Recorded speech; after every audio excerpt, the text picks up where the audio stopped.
Hey folks, Maverick Artguard here. We're doing a quick redo here. It's 1/19/26. Let's get this frickin' show on the road. Hello, Maverick Artguard here, and you're not misreading the title. Not only is there a KW Vector in here 3 times, not only do I have one KWA Vector,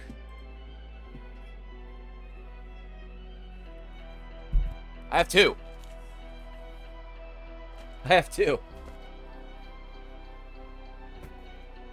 Now, the other one came in a lot, same lot.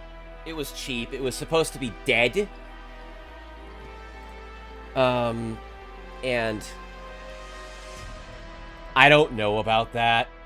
Shrug. Whatever, right? Lots of people will just take something apart, and then they'll say, oh, yeah, no, it doesn't work. And it's like, because you took it apart, or did you take it apart because it didn't work? You know, who knows, right? So,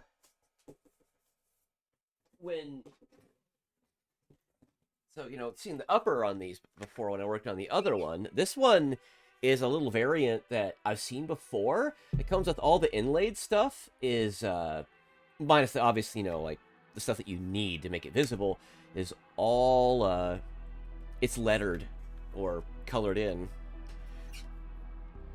Everything. If I can get this thing working, I got a lot to do tonight. Like this trigger pack is probably just bone dry.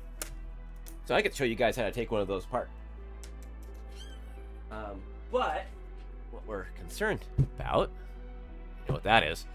Concerned about parts is this. That is the internal frame that goes inside the lower. The lower is just a little plastic shell.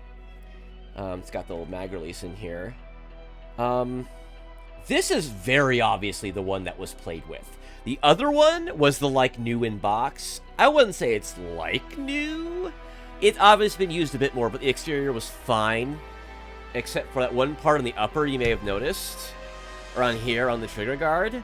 It looks, messed up. I cracked it. These fit together kind of tough on the bottom here, and I give it a smack and I split it in the ABS, but Acetone fixed that in about 2 seconds. Acetone fixes that instant, literally like the Wicked Witch of the West. Acetone starts with bubbles and melts. So you apply a little bit and you just hold it together for a few seconds. When you're done, you take a razor and just you clean it up, and pow, presto. If it hadn't spilled everywhere, because I've never done it before, it wouldn't have blemishes on it. But why is this jammed on there? Why is this stuck?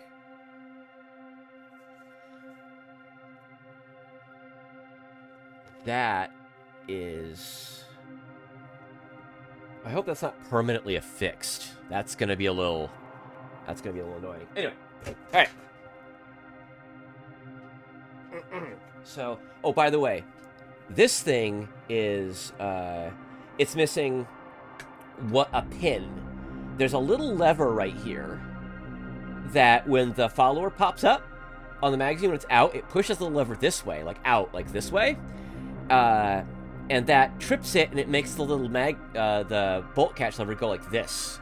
Makes it lever out like that. That sticks a little thing in. As the bolt comes back, it stops and it catches. I've got to sort that out. Now, there is a random little rod that's been cut in half that I have a Dremel. I could probably make it work. It's about the right size, but I had to get my own screws for this thing. It's like, oh, it's missing one screw. Bro, it's missing a bunch. This thing is missing a bunch. It's missing 2, 3. A lot. So I get to talk mechanically a bit more about how these work at first, because I'm gonna be blunt. I put the screws in. I put the screws in the frame.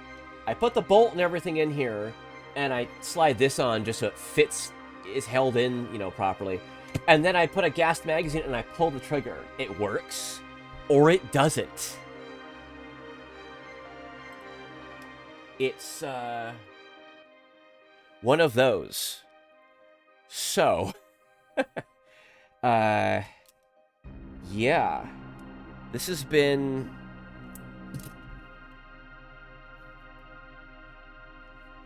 Yeah. I went to a local store and they had a little parts place. I had to go to two separate places in town before they finally recommended this one place. And I gave them examples, and they're like, does it have to be metric? Yes. By the time they found all the stuff that I needed, I'm like, just give us $1, it's fine. So I gave him $1. I'd buy the parts I need for $1. So if you get that reference, you're awesome.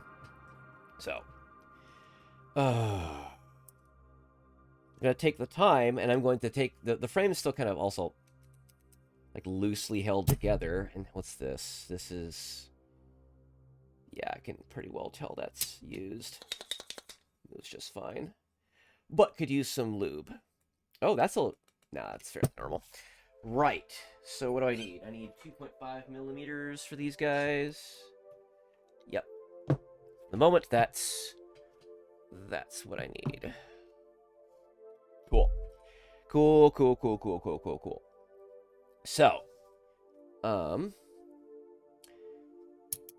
so I can show you mechanically what I was talking about last time, like mechanically how the Vector mechanically works, like how its mechanical actuation and timing functions.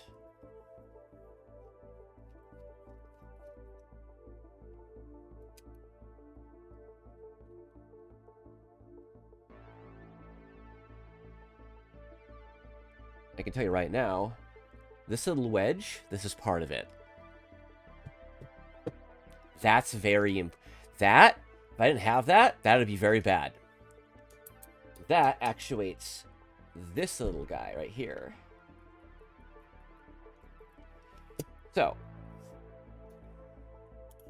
that's a 1.3, I think.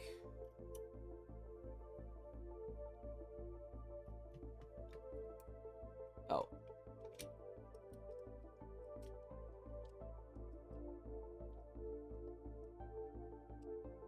Oh, are we getting silly?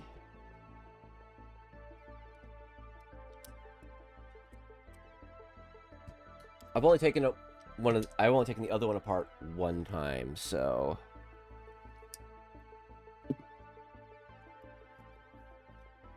right, you take it apart from the left side.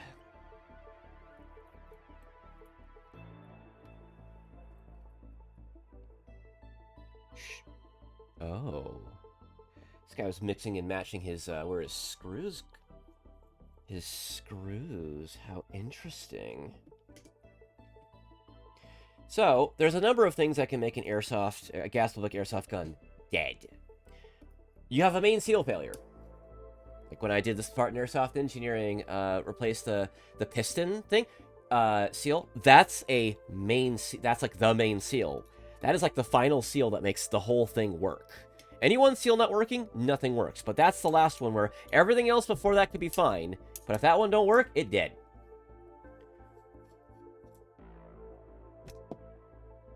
Yeah, someone mix and match their screws pretty hard. Right. So this one is still, this I can see now, this is in pretty good condition as well. That's not, that looks like it might be scratchy, but I can't, with my, if with your skin, you go like this, and you can't feel the scratches, it's not going to notice with lube. There's no way. Little bit of oil there. So here's the whole thing with the little trunnion thing or whatever, where the charging handle goes in. This is where the barrel goes in, and it has the feed ramp. That's an interesting wear pattern. That's the feed lips? It's the feed lips? Yep. That's the feed lips right there. Yep. Cool. All right.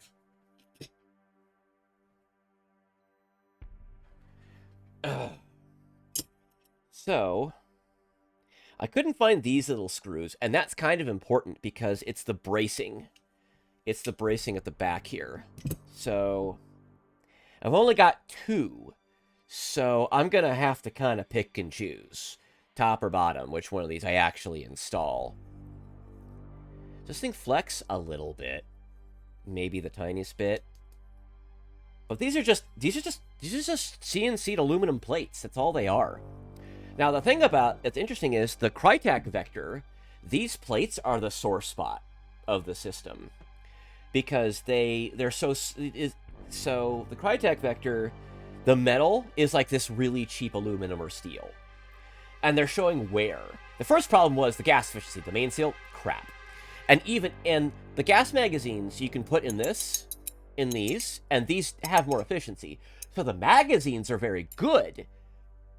But the airsoft gun itself, as time goes by, we're about 2 years in now, after its release, it's just not good. Externally, it's a nice replica. It has a good hop system. It's different than this. It's got a top dead center hop system with a big screw that comes in straight here, pushes straight down onto the bucking. That's great. That's really good. It has its own little minor concerns about adjustability and stuff, but you can fix that with money, of course, or being creative. And fun fact, these mating surfaces are exactly the same on the Crytek and the KWA. So you can buy a whole barrel-like thing hop assembly from the Crytek and throw it in this thing, and pow, you have common parts now. It's like $110 with tariffs to bring it into the United States, if it's in stock, from like Red Wolf Airsoft. I remember Red Wolf was a tiny little website in the 90s. Now it's huge. And the other problem with the Crytek is the bolt has these fat effing rollers on it. These big flippin' rollers that are made of the same, like, crappy material that the frame is. So, which, by the way, here you can see how the path of it, that's cool. Right? And the rollers wear out. The first sign was the rollers wear out. And it's like, the rollers are wearing out not a year. Now I want to say about 9 months. And have a Recoil Discord, people were talking about the rollers showing like really nasty signs of wear. So,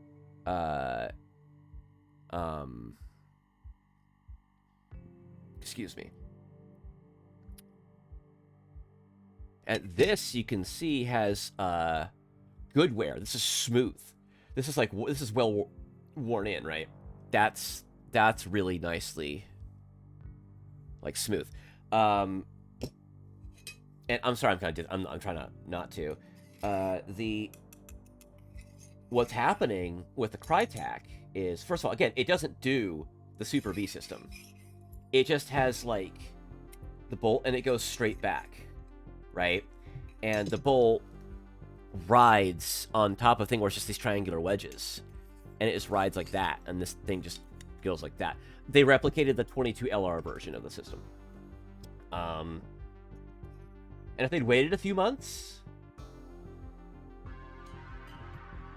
to start developing in a few months, KWA's patent for replicating the Super V system in airsoft form would have expired. So they obviously didn't care.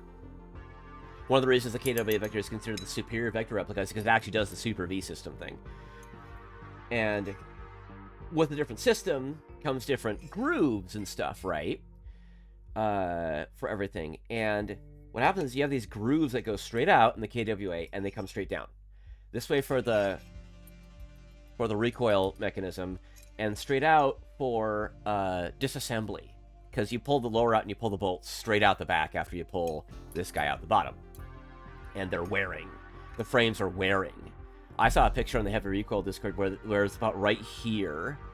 It goes like this, and it goes whoop, like a tiny little bit. And then it goes back down, and it's like, oh, no! And it's like, that's it. That's like the death sentence for the Crytek Vector. It eats itself alive. The rollers? people made aftermarket rollers for that were a little tougher, but now you find out the frame's the same cheap metal. Well, now people who bought the hardened rollers and stuff are going to chew up their frames faster. So sometimes you just can't win. So now these KWA Vectors are coming back into popularity because, you know,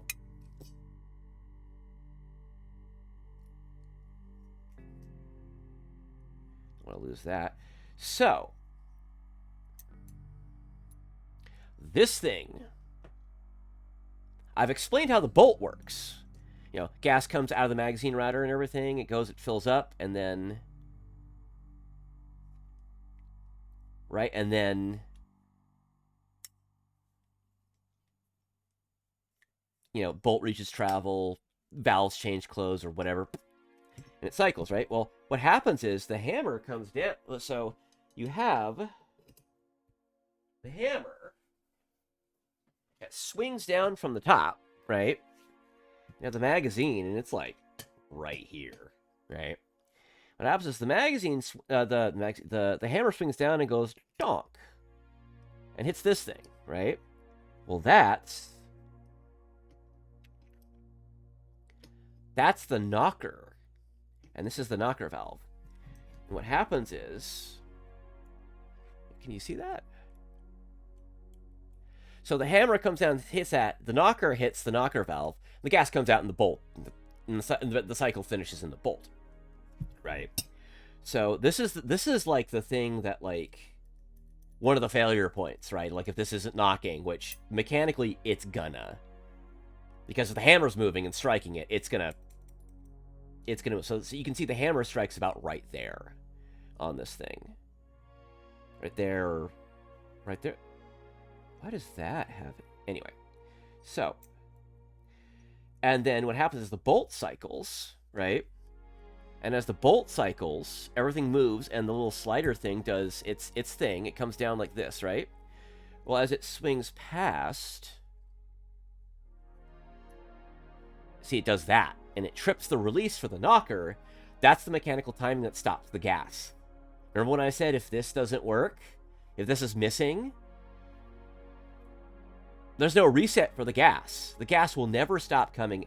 The gas will only stop coming out ever when the bolt cycles, right? In theory, right? If you're lucky. But since the gas is coming out of the magazine under pressure, that's actually not the case. You know, you would hope it works, but it doesn't. I explained that kind of poorly. Because once the valve's open, the pressure keeps the valve open. So you pull, gas comes out everywhere. So if your knocker does not reset, you have a problem. And you may have seen that, videos of airsoft gun failures where they have a gas blowout, pulls the trigger, or maybe just one shot, gas shoots out everywhere. That is a knocker reset failure. Or poor operation due to low pressures, because they have a gun that's malfunctioning, because it suddenly had a part go bad, or they brought the wrong gas for the temperature, or maybe it got cloudy out and it was a little on the edge of ambient temperature for functioning, and now without the sun, it cooled down for a bit. Now it doesn't work anymore. It doesn't cycle properly. So that's where that comes from. So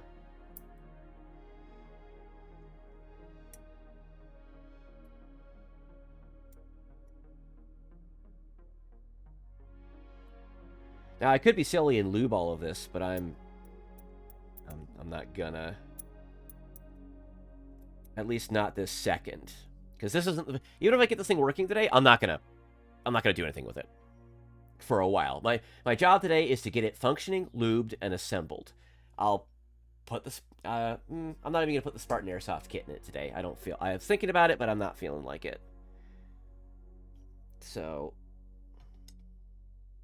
all right.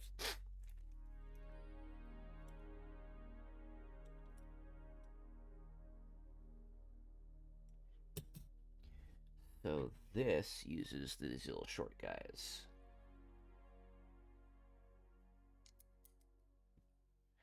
So I'm basically just reassembling the thing, like I said, enough to Uh...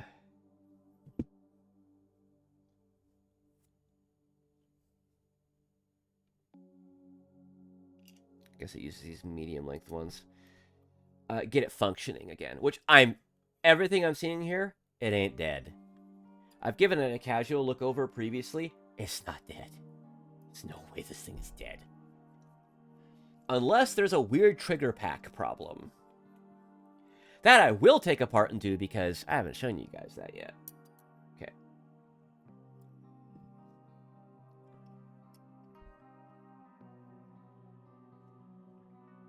Oh, are these 1.5? These little guys 1.5?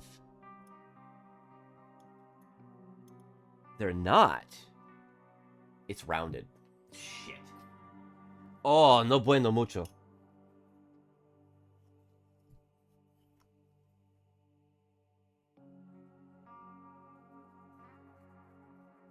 Oh, wow. I've got to really push that in there and give it some force. That's... Ooh. Brother, that's chewed up. It's really easy to over-tighten these, like, really badly. There's only missing one of these.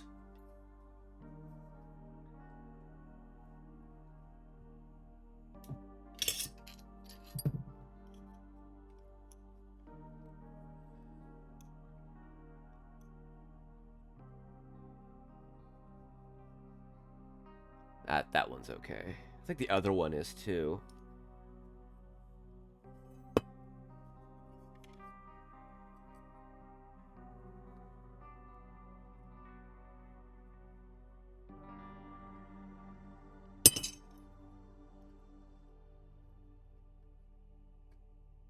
Ooh, I just rounded that one too.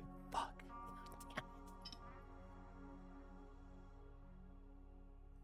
So now what I need to do is I need to get this guy in here. I will... That's... Look at that. Look at that. Yeah, this has been played with a lot. This has been very well played with.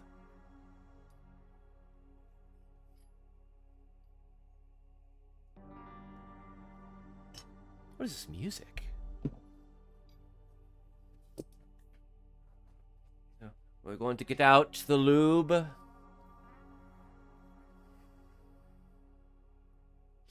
Yes.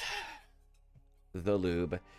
Good old Super Lube part 21030. Multi-synthetic grease with Syncolon. It's basically Teflon with like other friction modifiers. This stuff's so good. Get this up at Harbor Freight like $8 for a 3-ounce tube. And gas blowback guns use a hell of a lot less grease than AEGs do. This is gonna last me like a very long time. So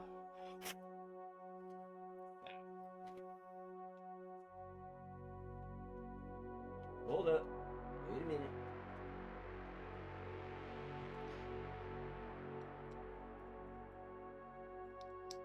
Sacrifice a toothbrush or take an old one and clean the crap out of it and send it. There's junk in there. There's junk in here.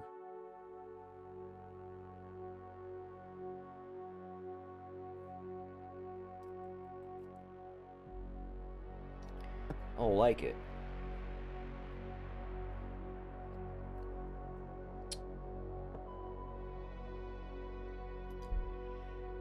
Now,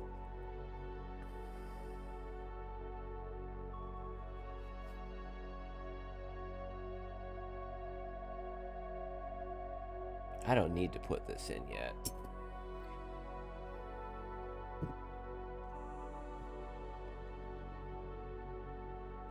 Right.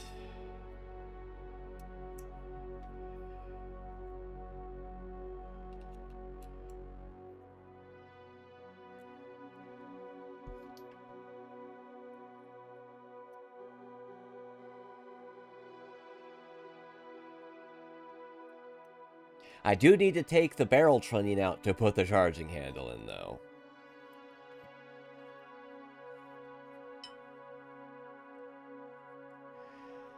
That's the reset spring for the knocker reset lever. Don't forget that. It'll work like one time, and then it won't shoot again.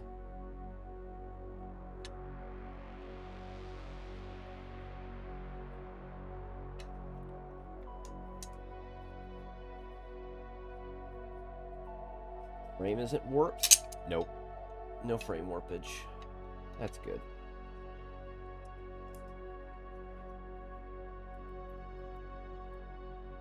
My microphone's getting in the way a lot.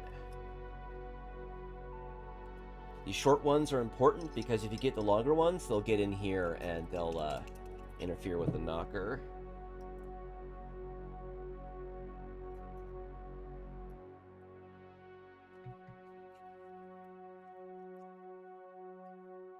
So I'm going to assemble this thing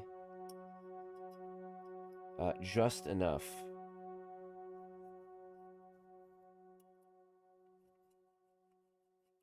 to get it, for me to assemble it and get it potentially functional.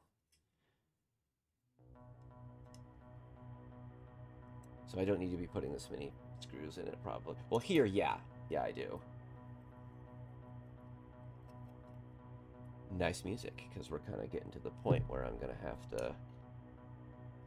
Also, when you're putting these frames together, don't go, eh. You notice I just kind of go like that? And I give it just a little, a tiny little snug. You can over-tighten this by a little bit, especially in the back here with these, and you can squish it. And then the slider thing, whatever it's freaking called, just doesn't function. Yeah.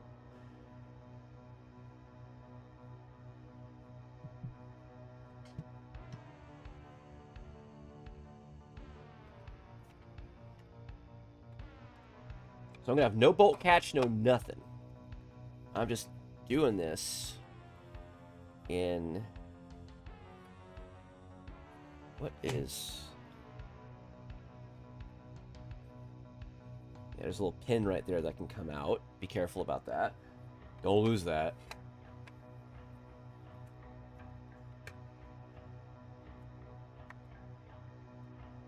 You know when you have it in place because you've got all the little screws here.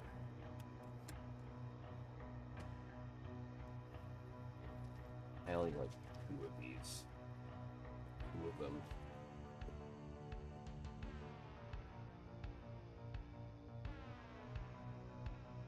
Yep.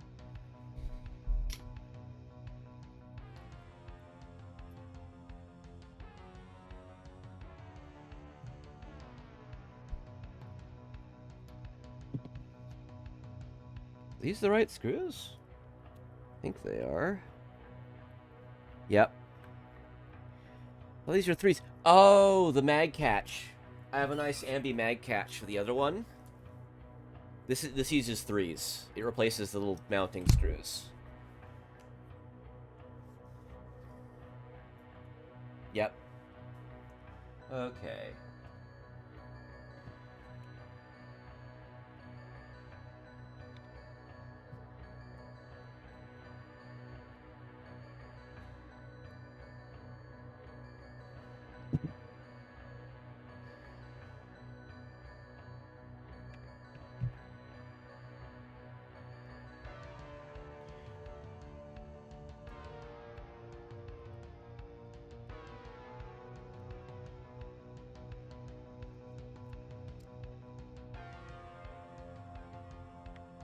Oh, I need the charging handle.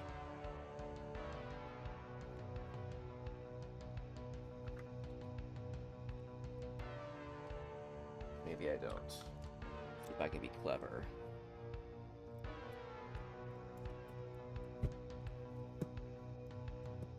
Yeah, that's a little rough because of the lack of lube. If this thing shoots once, I'm taking it apart.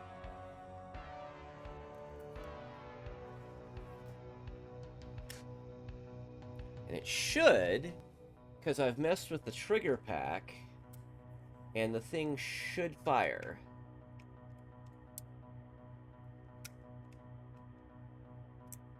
Yep. That should fire.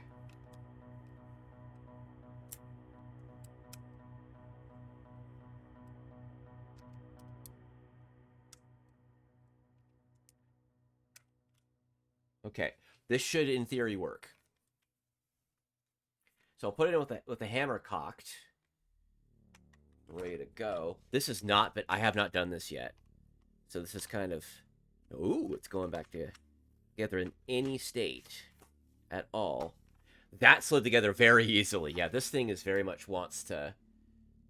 Yeah, look at that. That's not even the original pin for the top rail. This guy's lost pins.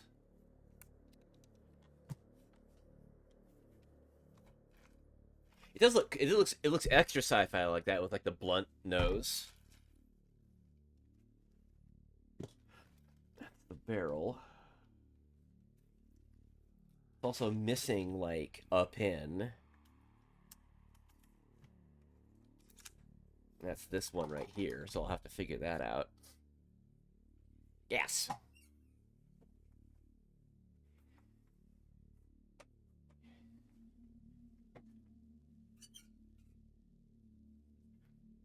Right. So.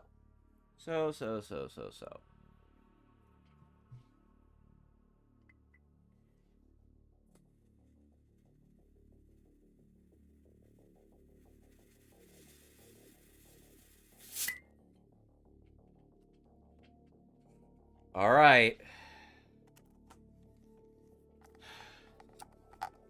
See what happens. Oh, look at that. It works.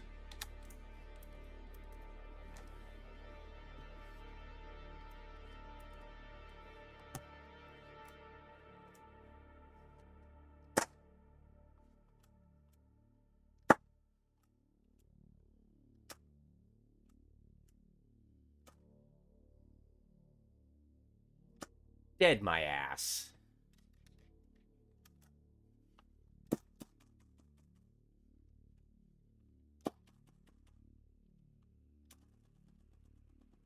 Oh, I didn't gas this thing up very much. Ooh, the bolt sticks. Yep. I said I was going to shoot it once, and then I got ahead of myself, didn't I?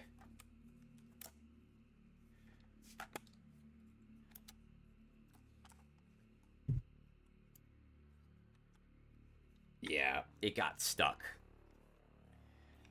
That's the lack of lube, folks. You think, oh, I'll be fine for a few shots. Now I'm going to be taking it apart and cleaning it up, I promise you. There we go. Thank you for that. So, yeah, it's alive. The guy he just was mistaken. I'm going to give him the benefit of the doubt and assume that he was mistaken or misspoke. So, it's very much not dead. Yeah. One's in the chat if you saw that one coming.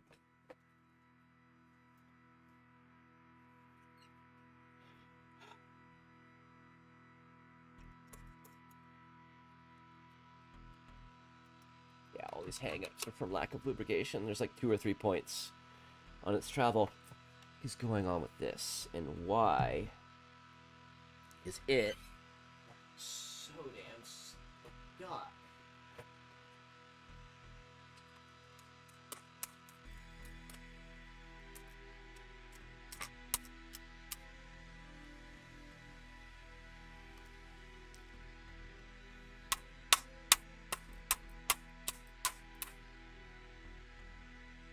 Is that moving? Very slowly.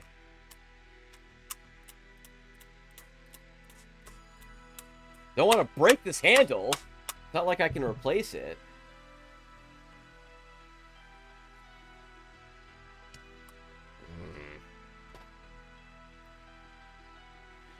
Well, now that I know it's alive, because of course it's alive, what else would it be?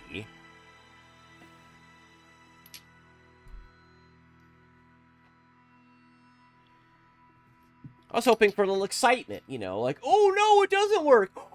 Why not? Oh no! And then I have to get all cool about it and figure it out. Woo! No. Nah, of course not.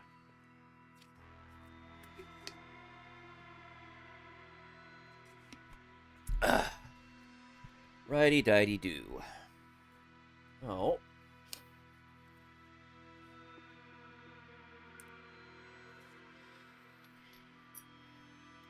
Now my room smells like propane.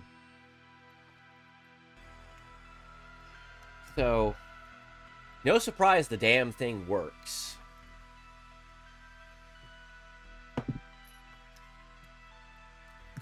So that's going to shorten the stream immensely.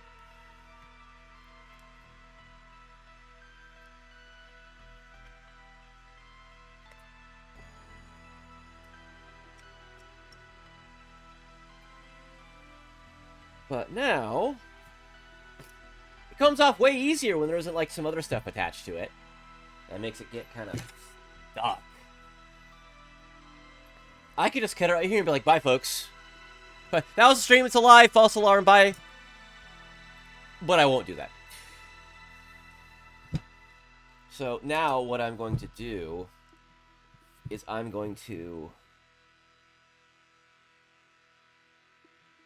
disassemble this.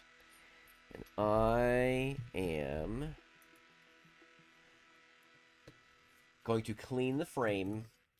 And I'm going to clean...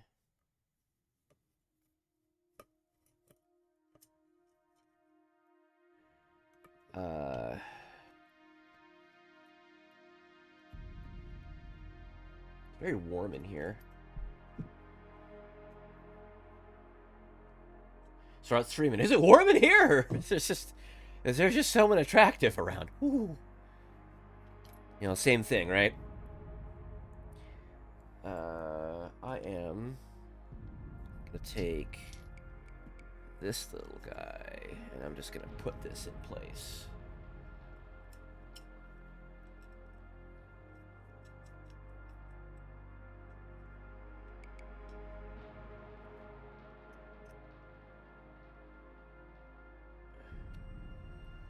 Okay. Alright.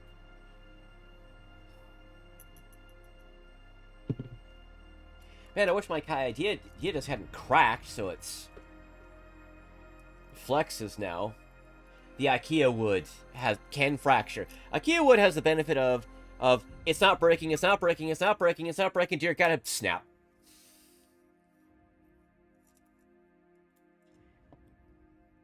It's very robust stuff, and when it breaks, it's done. But when you finally surpass the threshold, it suddenly fails.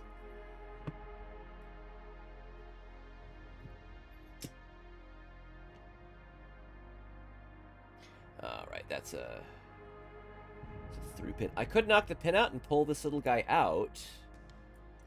And pull this little clip and lube this. Which it's actually enough and it's wobbly like this. But that's not really a problem.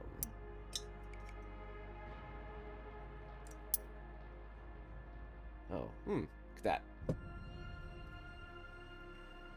Right.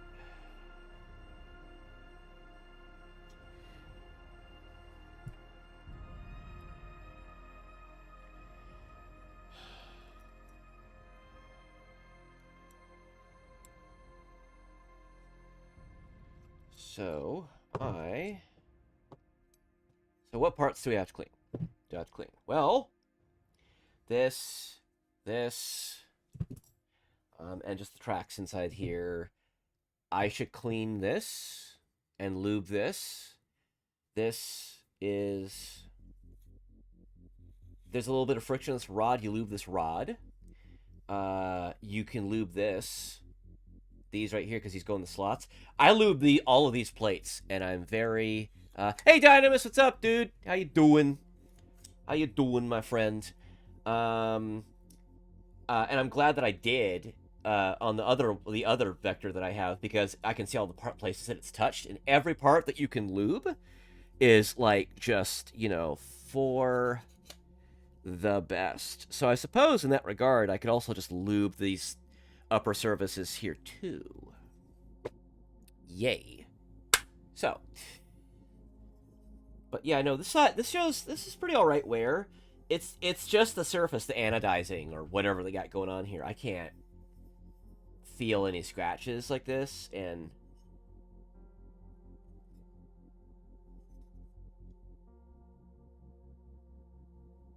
actually my fingernails detect the tiniest little bit of scratches, and your fingernails are feeler gauges that can detect stuff as small as 2/1000ths of an inch. That's really small.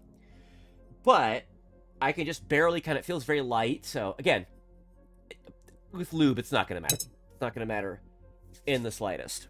So I am going to clean, and I'm gonna have to clean these right here. I'm very happy to see that these are very kind of shiny surfaces. That's really cool. Okay, cool. So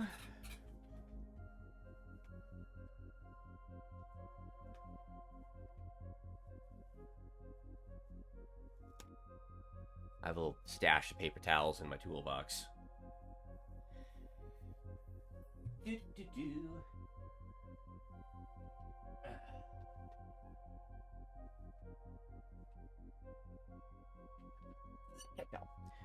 Right. Get out the rubbing alcohol.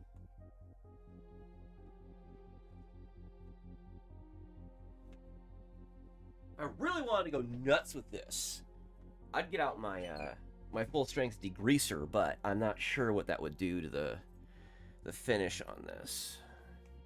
So I'm gonna be safe and use the rubbing alcohol. These are great.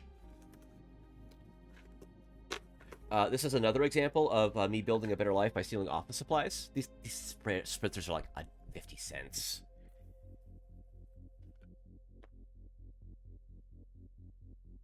Actually, I don't need the sprayer.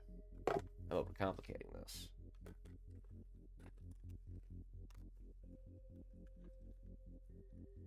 I am overcomplicating this.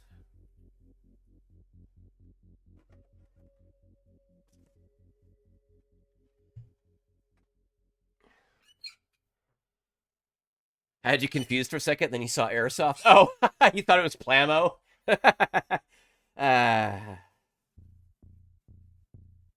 Yeah, I'll just be maximum nerd today. So, I am taking on an Airsoft Vector. So if you know what that is, it's the cool, the cool space gun that was in like Call of Duty. In Call of Duty, they call it the Fennec now, I believe. But it's this thing. If you recognize that, like Call of Duty or shooters for the last 20 years, you should know what this is.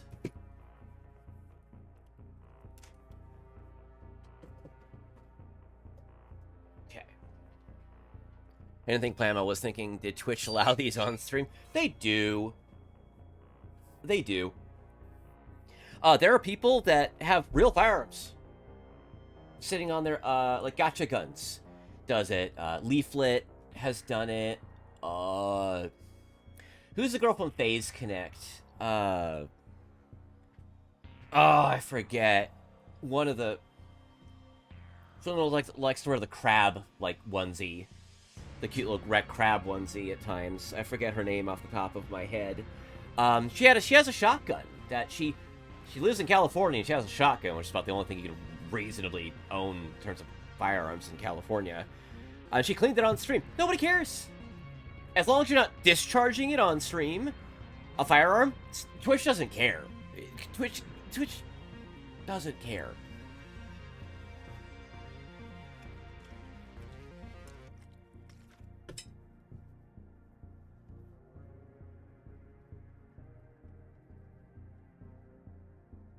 Look at that. Look at that. That's dirty.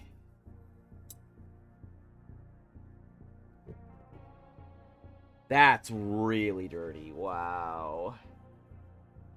You really got to get in there and get inside the tracks, too. 2 shotguns and a rifle. Cool. That's neato.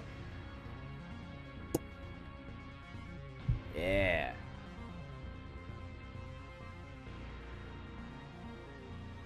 Scared? Is that what you think it is?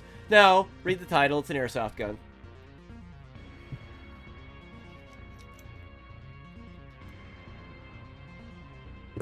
This is an airsoft gun.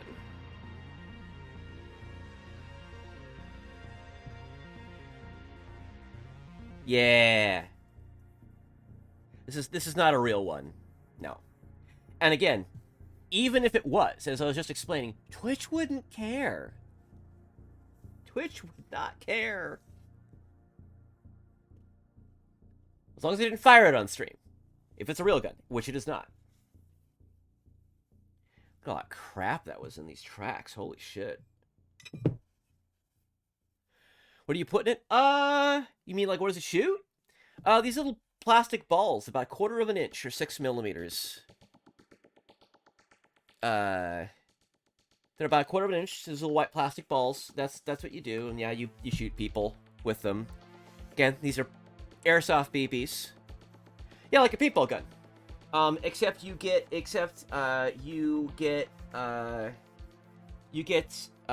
realistic looking on the outside, right? Replicates the appearance of, like, say, a real gun, but it's not a real gun.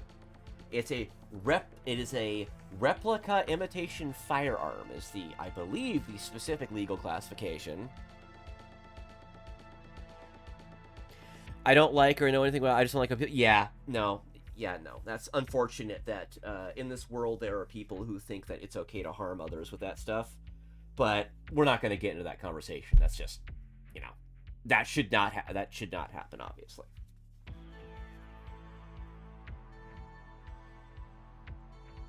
I'm still getting crap off this thing. Holy moly.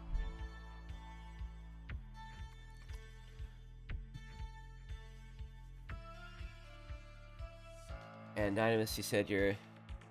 I don't. I personally don't. I think they're need major respect. Correct. Yep. Even airsoft guns. You can put someone's eye out with these things, which is why eye protection is mandatory. Does it sting when you get shot? Yeah. It does. But that's also why it's not for you. I used to work in an airsoft shop, actually, selling airsoft guns and accessories and everything. I sell airsoft guns and airsoft gun accessories. That's what I used to do. That said... Is this clean now, finally? Not quite. Yeah, obviously. Yep, we always treat...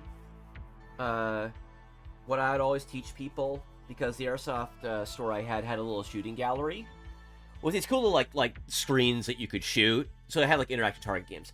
And people were curious. For, like, $20, you could rent, like, a pistol and, like, a handful of, like, 5 mags, I think it was. And you could just, run the targets until you ran out of ammo or, like, 30 minutes went by. I'd always give people the speech. I said we treat it like a real... We treat them like real guns, because you can still hurt people. So I had a little speech figured out by the end of it. Wow, that's really getting through there. I'm still getting crap. Look at that. So, I kid my sister's school when I was younger, got expelled because he's off gun, and then got stuck. Heh. Yeah, so, that sounds like an airsoft gun that might have been not respected very well. That can happen, but most of them coming stock there, especially like the starter grade ones, are not that powerful. It involves a lot of factors, like how heavy is the ammo, because there's different airsoft ammo weights, and you use heavier weights and they fly straighter and farther kind of thing, but that's like, also like, you start getting into things like, the really heavy weights are like sniper only stuff, so it goes far enough kind of thing, but though they also have, minimum safe distances for that kind of stuff. If you're like a sniper, it's like 100 feet. It's like your minimum safe distance thing. But, eye protection, face protection is pretty good. Face protection's pretty cool. I got a tip of one of my upper canine shot off when I went to play airsoft recently. Kind of killed my day. I was like, nah, I'm done. Split my lip and broke the tip of the tooth off. Like, well, crap. That sucks. Since, like, a lot of people, I don't really have dental coverage, which I thought I did, because I get, like, state stuff. They said, no, you don't. And by the way, you don't have state health coverage anymore. Why? And I've been trying to figure it out for months, but like every government institution, you ring up the phone, it's always busy. Or they tell you to call back later. We're trying to work on that since like July. But, okay, I think at this point what's happening is the dirt's out, but I'm just like rubbing off the finish or something. I don't know, but I would say that feels nice and smooth now. Yeah, that's clean. That is clean. What's this? There's a goop in here. What is that? What is that? Have I ever shot a watermelon? No. I've shot real firearms before, but it was at a shooting range. Airsoft looks fun, but as it sits now, I don't even go out and trap shoot with my shotgun when I have time. Yeah, there's also a lot of other factors that go along, like, here's what I would tell people. Here was my little speech that I would give people when I worked at the airsoft store. You have to, do not immediately buy an airsoft gun. Unless you just want to have one for screwing around like the backyard with targets, then buy like a cheap one. They're like 150 bucks. Then you buy like a battery and some BBs and stuff, and out the door you're like, maybe a little over 200. Maybe 250 if you very smartly get like some eye or face pro paintball masks. Will stop airsoft BBs forever. You'll never break them.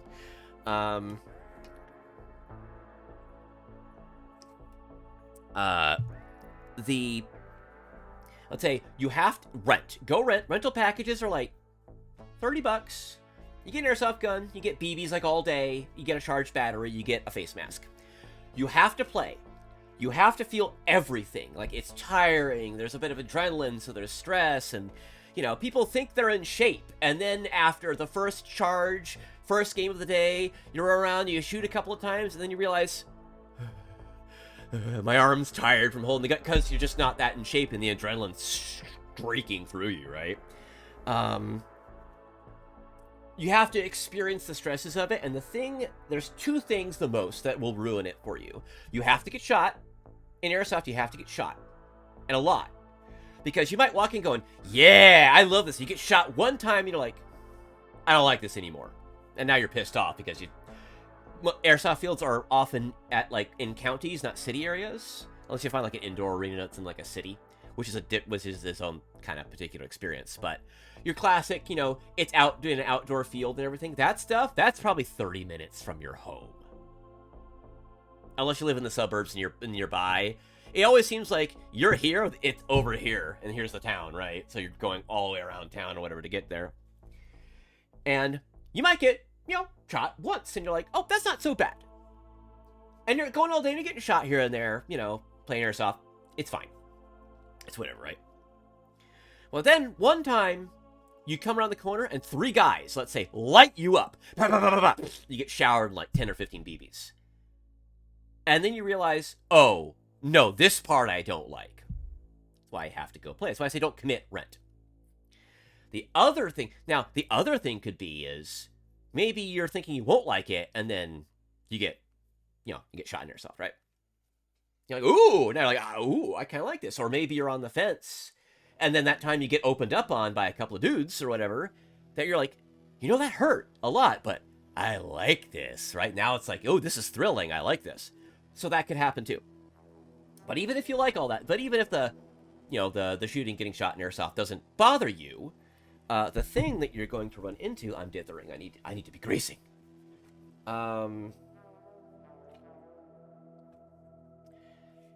Is the other people. As with everything, it's the other people, right? So, airsoft is not as plagued with things like cheating as all of the clickbait videos would have you believe. That's something I was, oh, the cheating. I always, for people who would walk through the store as a curiosity. Well, it's not that bad. It's actually not that bad. That's all just clickbait for their ad revenue and their views for, like, their revenue and everything. That's what that is. It's a load of crap. It really paints airsoft as a sport played by people that are really disingenuous. And that sucks. What am I doing? I'm doing this the dumb way. Lord Toothbrush has entered the chat. So, what can ruin your day is bad manners, bad sportsmanship, all that, all the usual, right? The usual asshattery from others. Yeah, here we go. Look at that. So you can like everything else about Airsoft, but it just takes something to break your immersion, or like pull your head out of the game, and now you're like not having fun anymore, right? Now you are no longer liking it.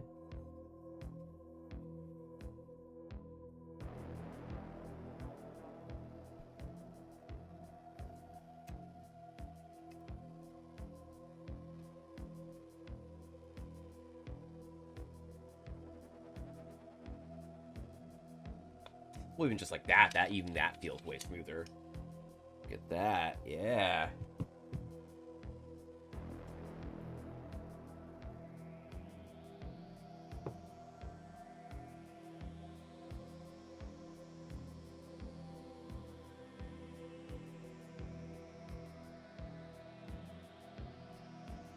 So, the deciding factors are going to be just you experiencing it. You might think it's going to be fun. You might think it's Call of Duty in real life. No, you get tired, you get hot, you get fussy. You might go for one more game, and that's one game too many for the day, and it doesn't click for you until you get unloaded on for the nth time because you did a bad peek or something.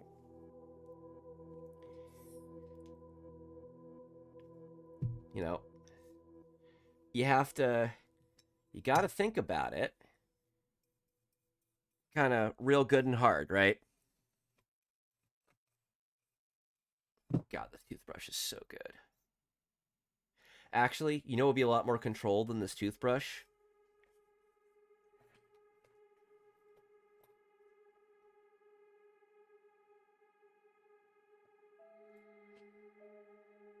My AEG brushes.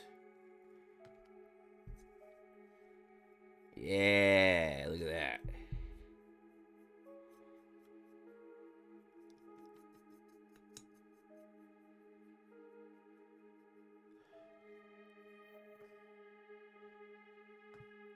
So Airsoft is about what you want out of it, what you can get out of it, and your mindset. And your mindset's going to get adjusted upon contact very fast. You might be one of those people who can like doesn't even have to sweat and gets like a 10-1 KD in COD, right? In this, you're just going to have to get over it. Unless you're playing an objective game, and it's just team deathmatch, which is just no one's keeping score. You're just doing it to run around and have fun. You ain't crap. You ain't nobody, dude. And even if you're doing playing a game like an objective style game, right? See, look at that. There is junk in there still, but I might have to get the degreaser to really make sure that that's super duper clean. But yeah, this brush is way better.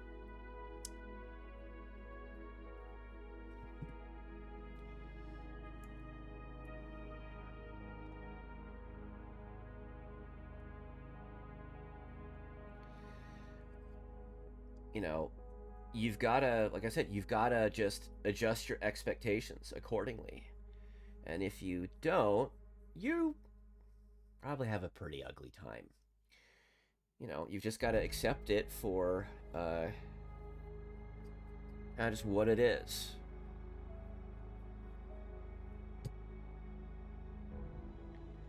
And it's a game played with people in person, and that there are going to be people who can be crappy.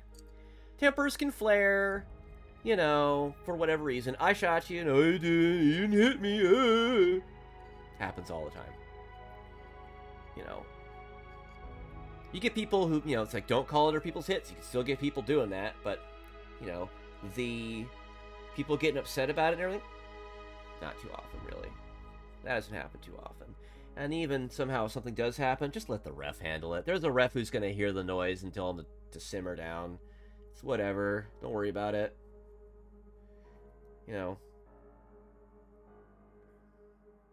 I would not concern myself with that. Just let the refs do their thing.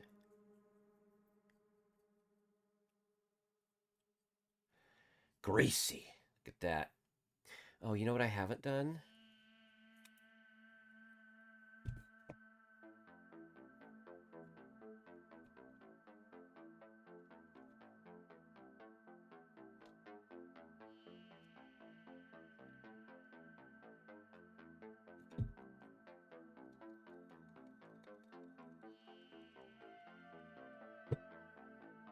All right. I think aside from this guy, who will give him some good grease. I give this bolt a good greasing.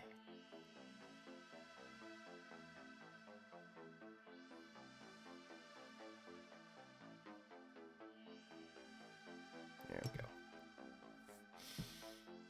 I want to take this apart and grease it. I don't think so. At least not at this juncture. Just want to... It lives. I'm going to service it, get it alive, and get it properly going again. That's what I'm going to do.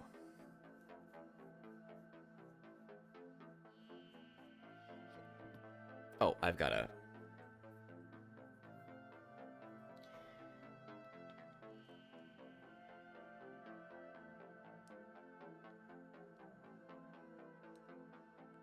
Airsoft is a bit of a commitment. People say, do you have to get gear? And I say, no. There are people who go out in, like... You know, their frickin' jeans with, like, magazines in their pockets and stuff. They'll put, you know, their names, their initials on magazines and throw them on the ground.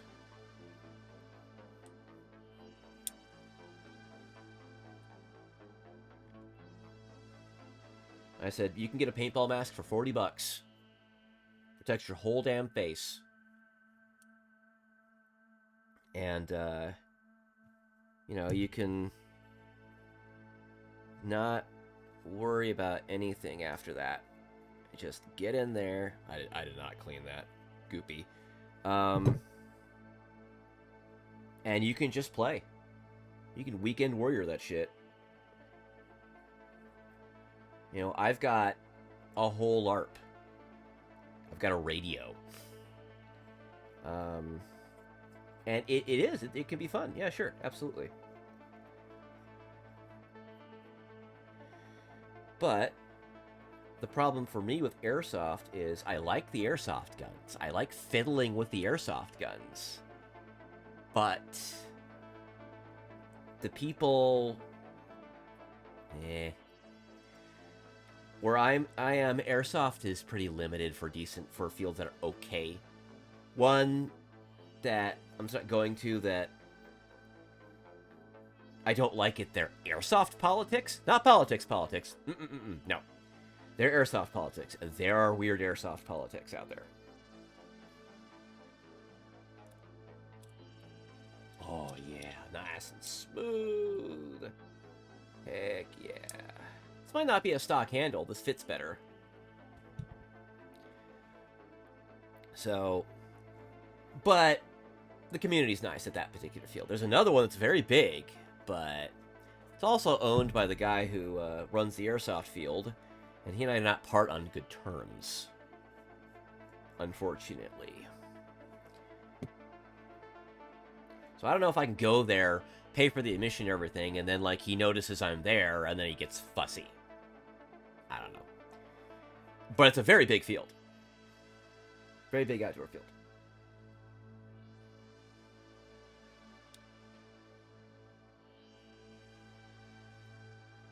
Okay.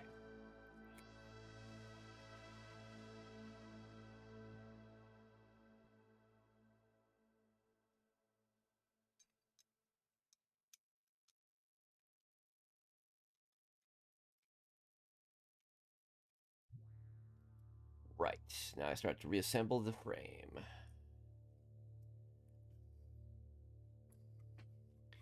You can get an airsoft, like I said, for like under $250.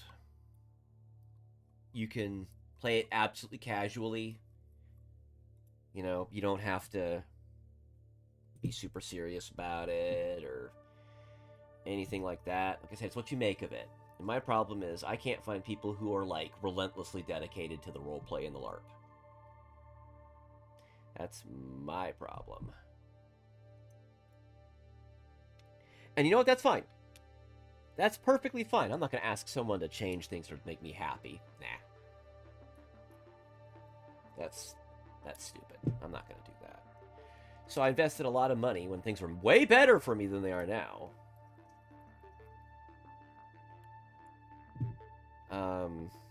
Into it, and now here I am, and I'm kind of at the point where I'm almost at the investment point where I'm like, I've got everything I want. Right? I'm almost there.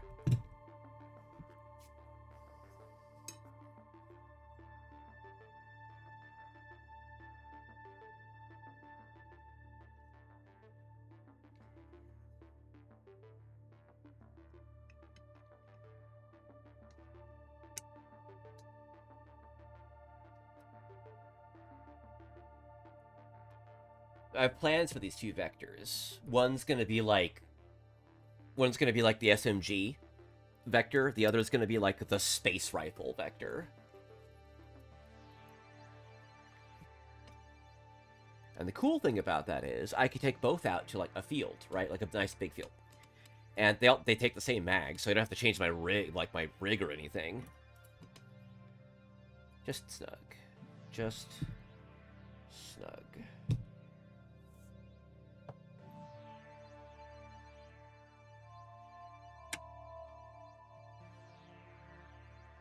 These new screws are a little too small. So to make a couple major investments, yeah. Airsoft is like investing in real firearms, but like the light version of it. It can still be monetarily, noticeably like spendy, right? Like I said, your average, they're like little starter airsoft guns, like $150. That's still $150, right? When these vectors came out in 2012, they were about $380 to $420, depending on where you went, right? The math today for that, if you go with about $400, which is what a decent used one in black sells for, because the tan ones are rare, and they'll command like $600, easy.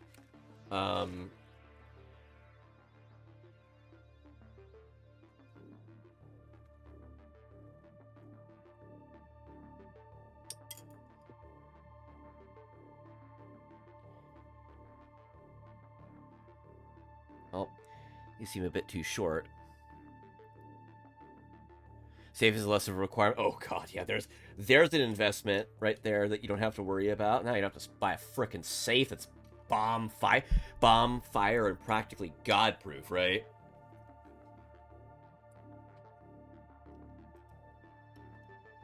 These should be longer, but I should have done more research on what screws I need. But that should hold. That should hold fine. Actually, depending on what state you're in, a safe might be a requirement for Airsoft, actually. Believe it or not. A cheap safe is about $400. Yeah, but I mean, I'm sure it's a reasonably cheap safe, right? Like, it has decent to good security. Maybe it's not huge. Maybe it just stores smaller things, right? But it's a good safe, right? An inexpensive good safe. $400. What you gonna do, right? Yes, it's still fire resistant and tall enough for... Yeah, see, there you go. There you go. Okay.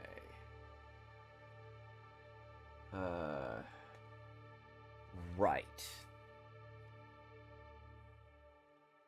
What do I want to do? The moment, I'll put this over here. I'm going to do about this.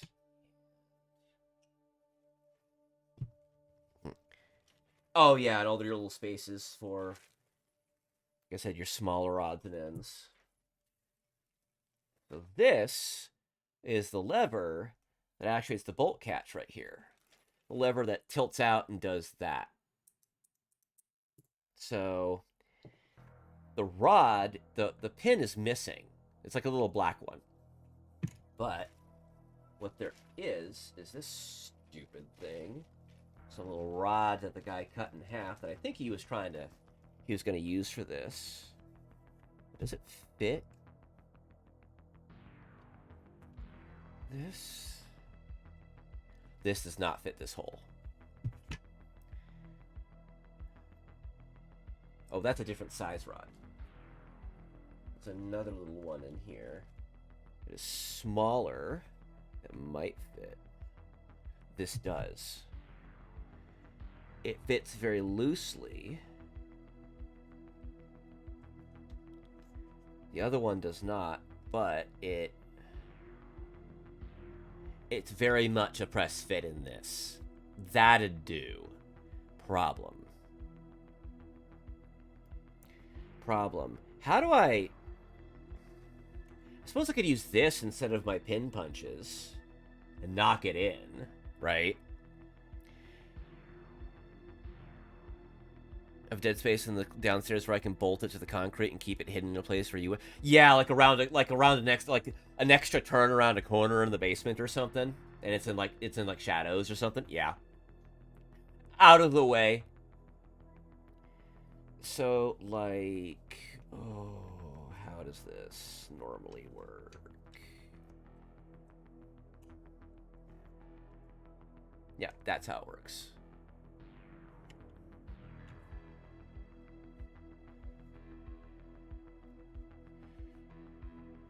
The problem is I need to cut this to length.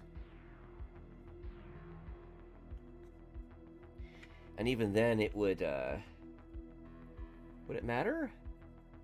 Actually, this fits in here really well. There really wouldn't be a lot of this. So I think it would work. It's silver. The other one's black. The other one's black. I could just go get a pin, but this is here. I'll handle this later.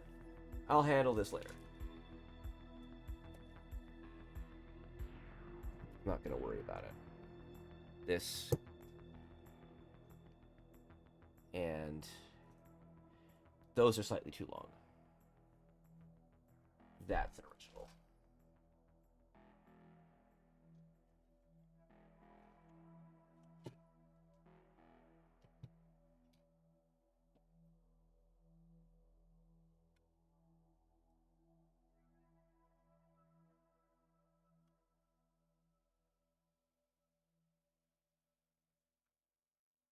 There we go. And I'm only missing one screw for this whole damn thing.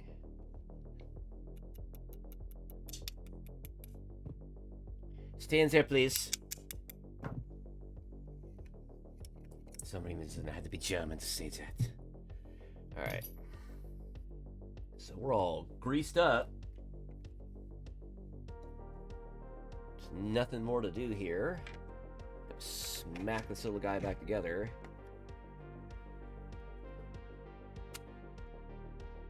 That's so easy. Normally the little bolt catch lever, because it intrudes in this little slot right here, it gets caught up on the plastic and it's kind of, it's a pain in the ass.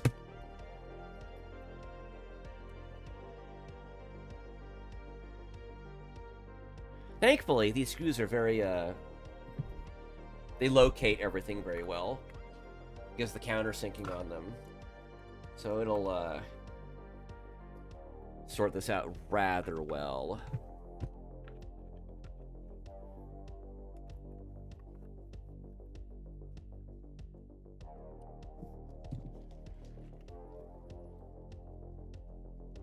That's the barrel screw.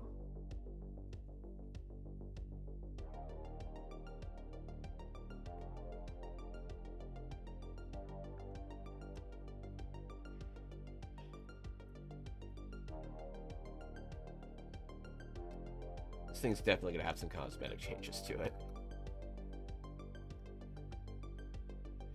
Sir, Madam, they, why are you not going in? Oh, are your threads all jacked up? Uh-oh. Uh-oh.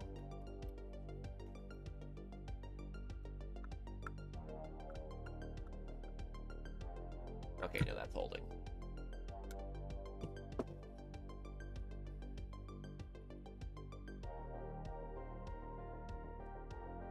This has been a really nice soundtrack. I like it.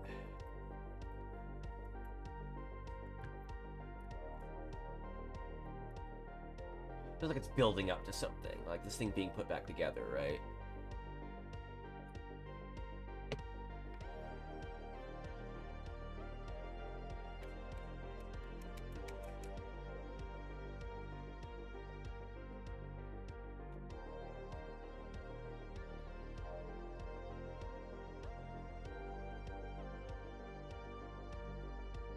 This is really annoying.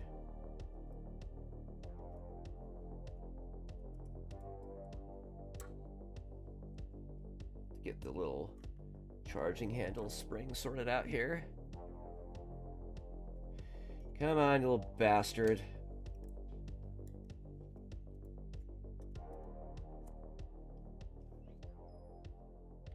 You either do it like on the first or second try, or you're here for like 5 minutes trying to figure it out.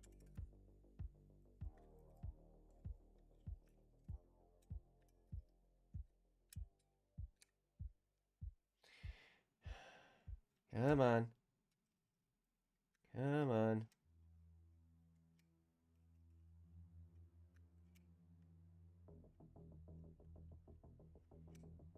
I can't get it out.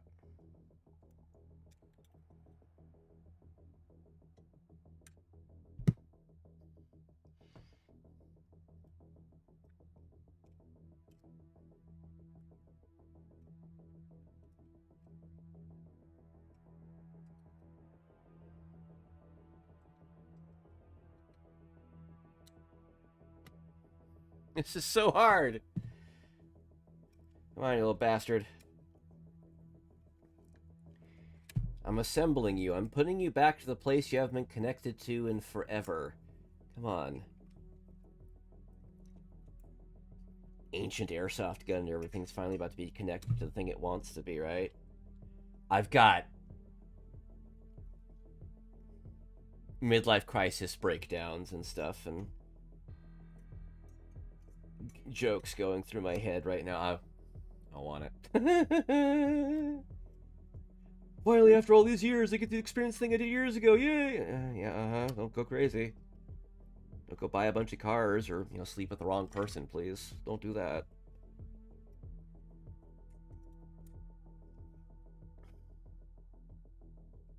Am I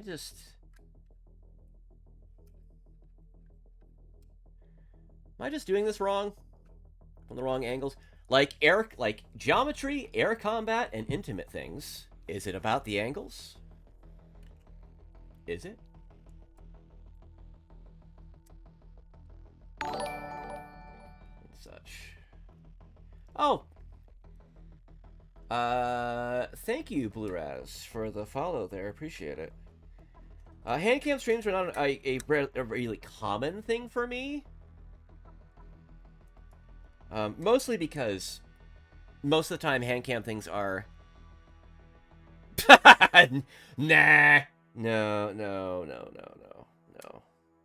That stuff I'm not worried about. I'm just worried about regular things like, holding down a job and stuff like that. Those are my... Oh, I almost had it. Those are my concerns. Whatever. I've had my moment of self-reflection. I've had it.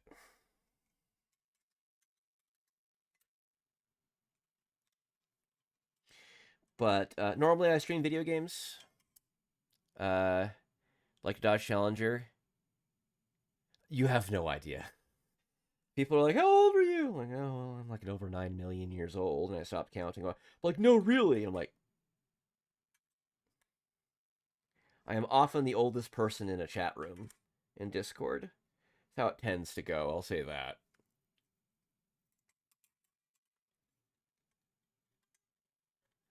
Let's stretch this frickin' spring out. Rolled up at a weird time. Norm from HR rolls in. And it's like, what are we talking about? Hi. Hello? Hello, Norm from HR. How you doing today, dude? I'm trying to get a spring on this frickin' airsoft gun set. And I'm having a time.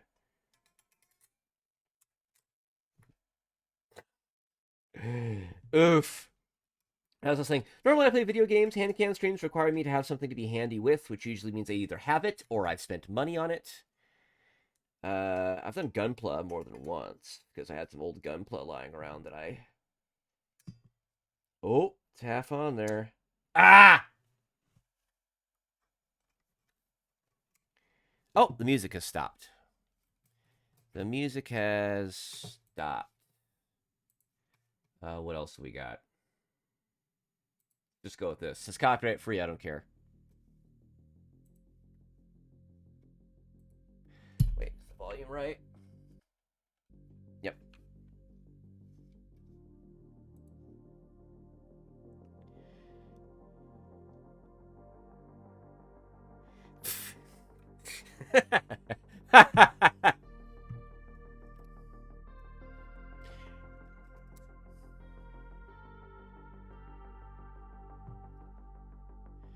So, Gunpla's been fun. That's a way to, like, eat 3 streams in 12 to 15 hours, like, pretty fast.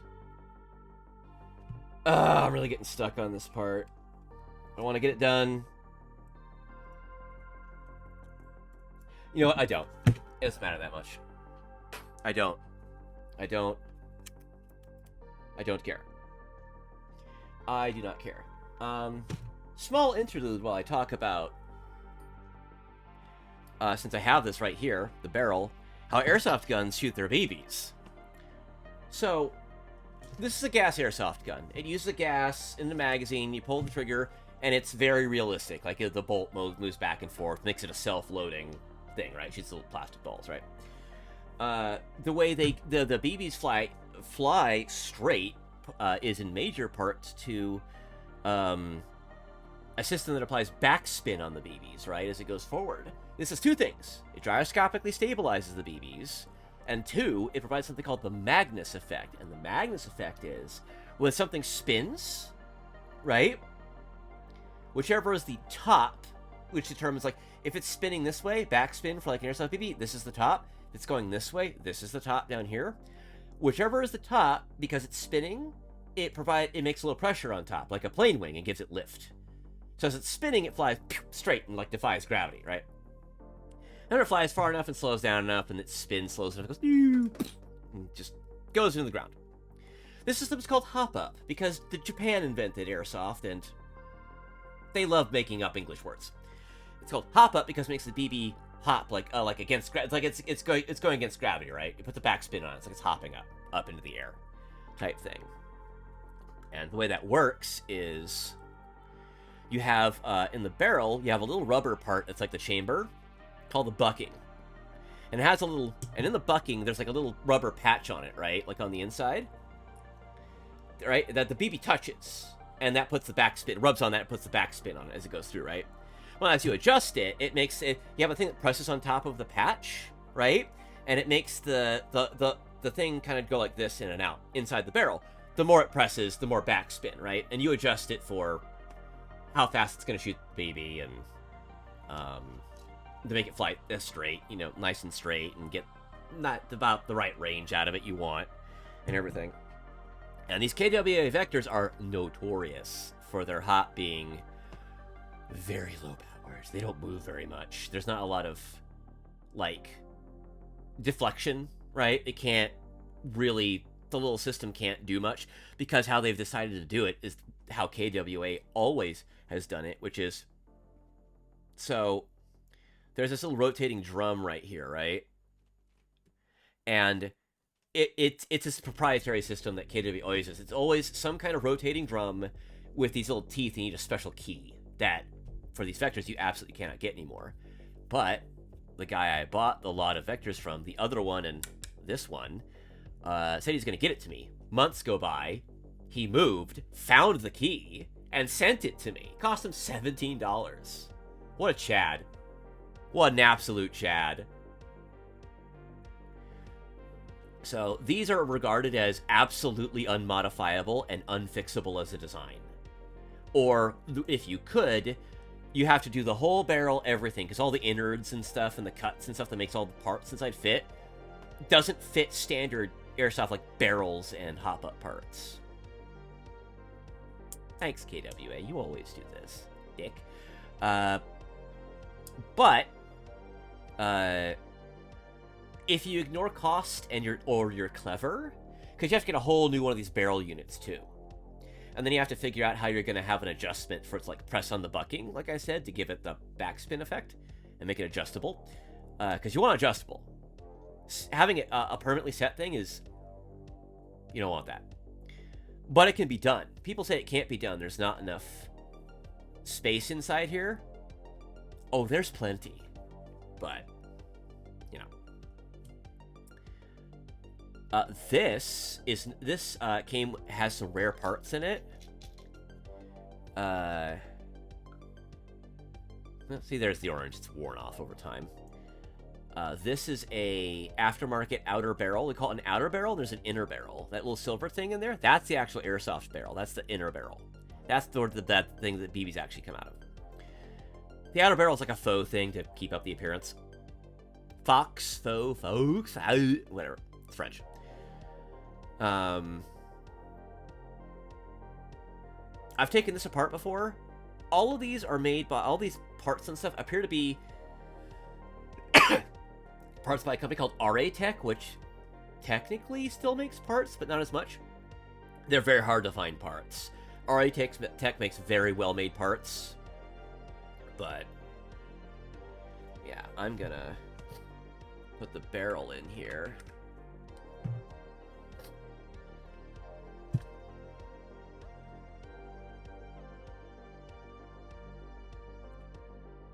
Here's the screw that holds it in.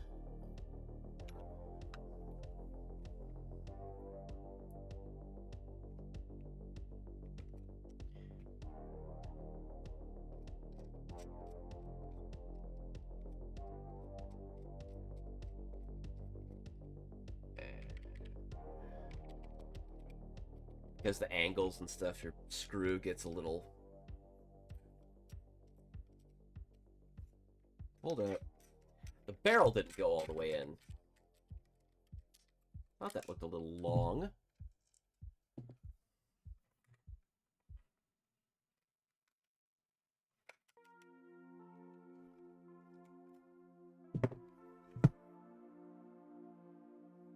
Hold up, it won't go in. What's going on here? Oh! I need to put those two short screws in here. They do protrude in. That's what these slots are for.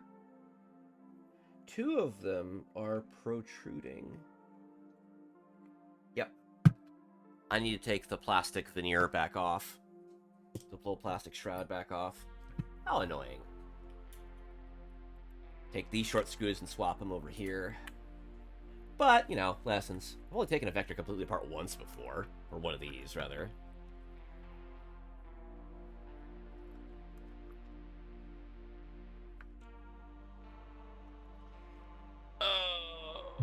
Oh, I'm getting tired today.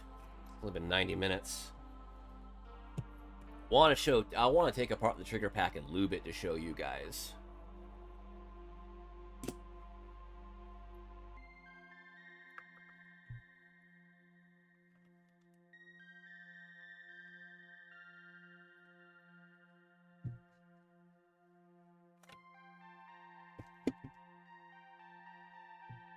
These front ones.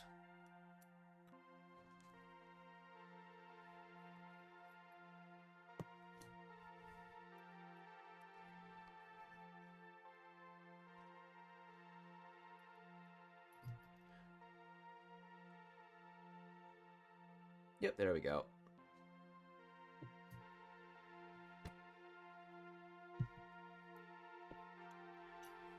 So where these wouldn't be long enough, it's okay. I swapped them.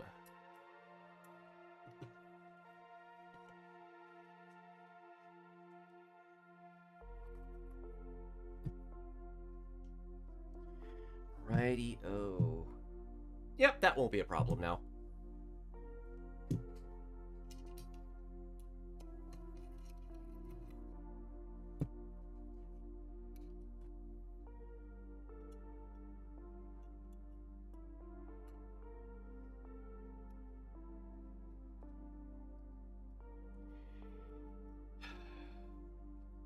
I once wanted to, I've tried multiple times to apply at local airsoft stores to be techs. Be a tech. Yeah, my one experience finally being in, like, sales, I'm like, nah. I see the crap that can go down in a store, like the internal stuff that happens, you know,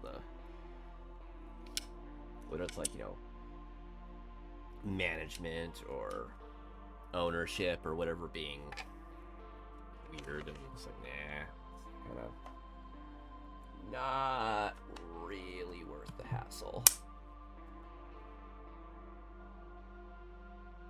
Okay, now I can put these back in. That was just a quick swap, just meh.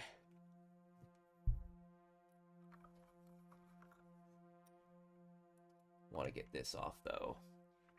I'm concerned it might be clamped on there so hard it's deformed. It's really on there now.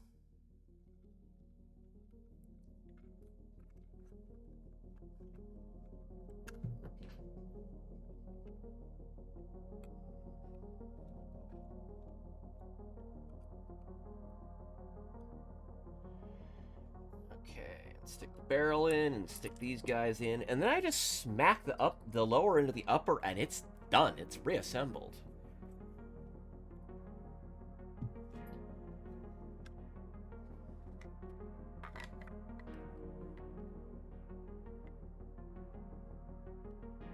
Yeah, there we go. Now it goes in.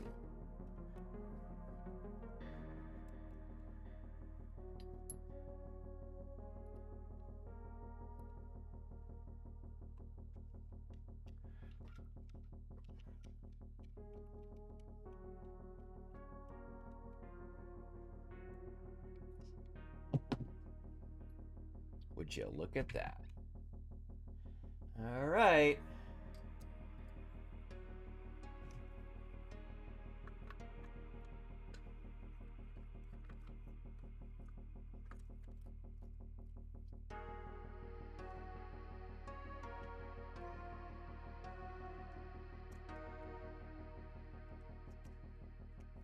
Ah, yeah. That's smoother for sure. Now, I need to... And then you put the bolt catch on there like that, and has a little grip on it. I had to get these replacement screws for it that are like a little longer, so I have to like cut them down. I'll do that later.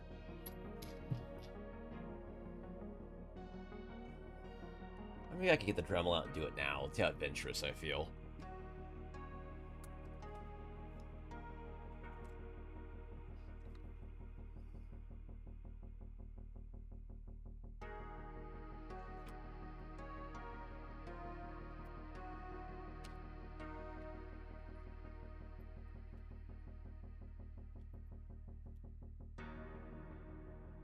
That's the original screw. I have a spare one now, because I have all of the, except for that one little guy. It should be fine.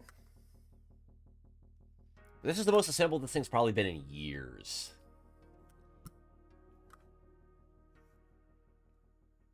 Okay.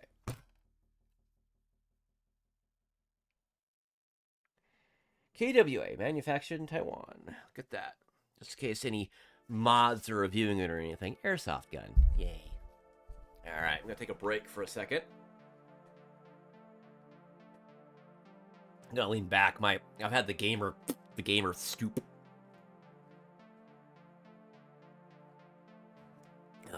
Oh, my middle back is demanding a refund on its time.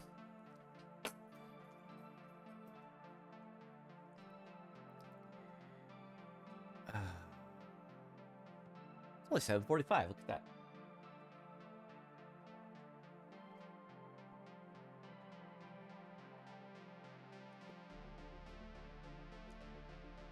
Look at that. Okay. How crazy do I want to get tonight?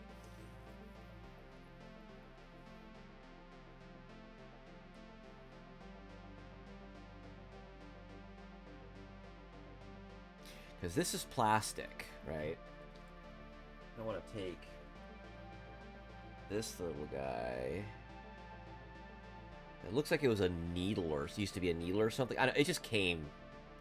I think this was also the same stock that they used to pin things back in, I've noticed, because it's like a little brass bar that's been nickel plated.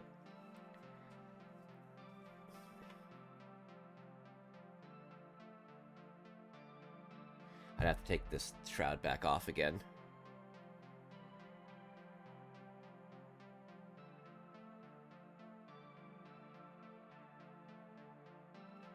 Yeah, I'm not going to fiddle with that. That's going to be an entire ordeal. An entire ordeal. I kind of feel like I should show, like, the whole thing while I'm here. But at the same time, I don't know, you guys want to hear, like, a Dremel making Dremel noises? I'm not sure if that's going to be too engaging.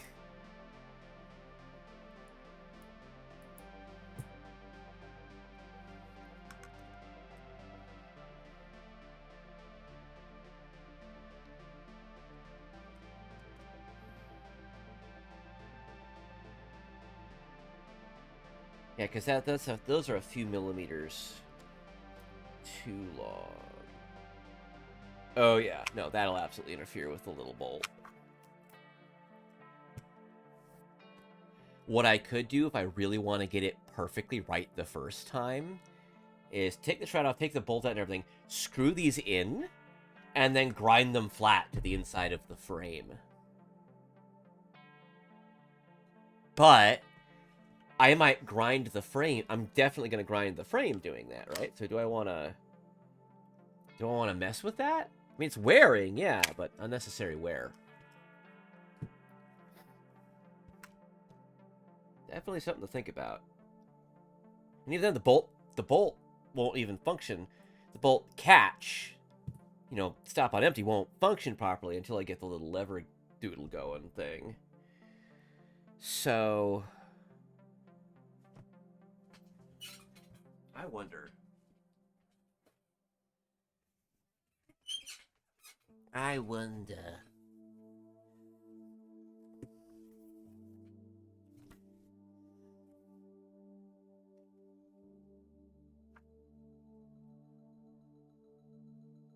Realistic construction and field stripping. Oh, yes. Oh, yes. This is what the little key looks like when it's all assembled. You stick it into the back of the barrel and you turn it. It's annoying, but it functions. If you don't have that key, though, that sucks. Where is part number 77? Bolt lock link set pin.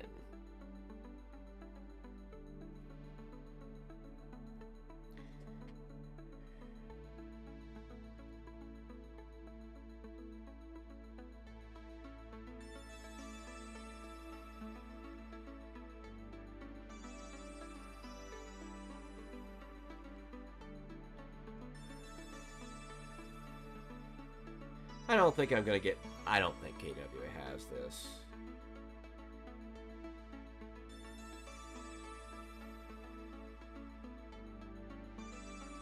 See what my phone says.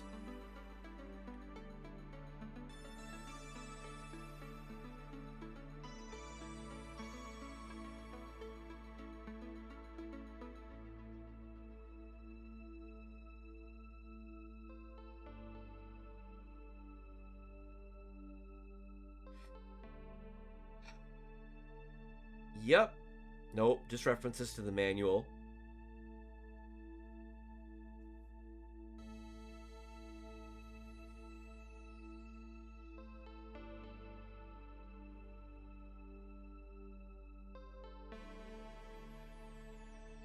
Oh. That's a... No, I don't want to go to the actual Chris website. No. Looks like I'm kind of humped. Sadly. Yeah, I'll have to sort out a pin. I will have to sort out a little pin myself. Crap.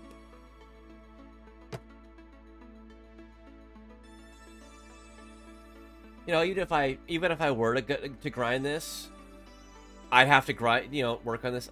You guys wouldn't see it, you'd only hear it.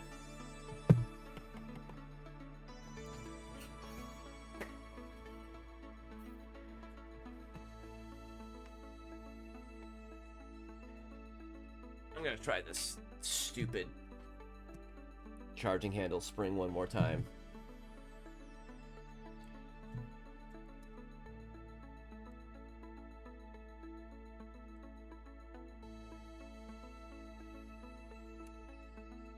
It's like right when I'm like, yes, it'll slip over the thing and go on the little hook, it just flies off my pick. That's... Of course,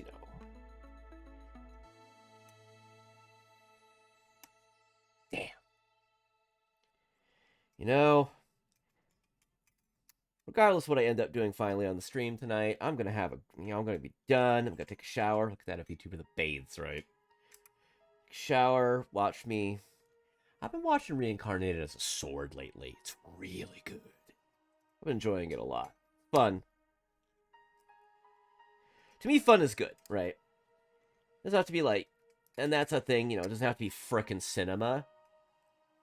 Like, like certifiable, like, oh, it has to be Shakespeare or it's bad. It can't just merely be fun. It's nothing. No, I enjoy it. It's fine. Other people do not have to enjoy it for me to feel comfortable. That's okay. I also like things like Overlord. Rising Shield Hero Season 1 was fun. I heard Season 2 kind of wasn't doing so great, and Season 3 was really bad. Also, One Punch Man Season 3 was not good. That's very sad. But, read the manga, right? Frieren Season 2 started Friday. I somehow did not get the memo. It started this past Friday. I was like, oh, shit.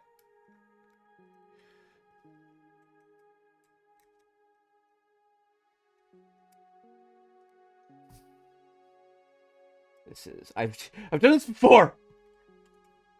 I've done this before! I've done this before! I've done this before! I'm a surgeon! I'm a surgeon!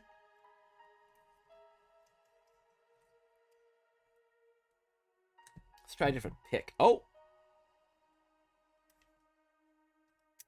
There we go. Different pick, folks. I'm a surgeon!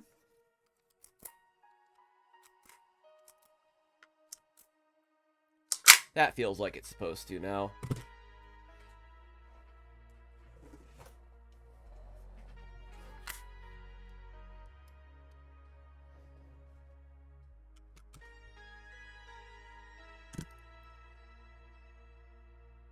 So most assembled this thing is going to be has been for many years, I'm sure.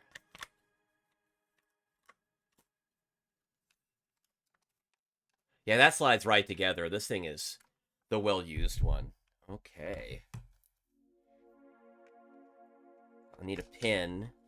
I'm missing a bottom pin right there. Real steel pins fit. So look at that.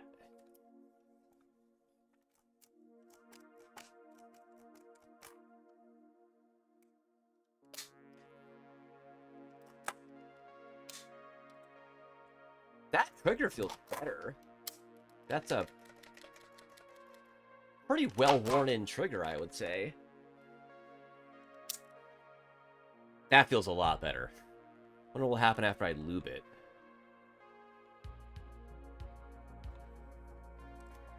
That is the rail itself wobbling. Can I get this damn handle off now?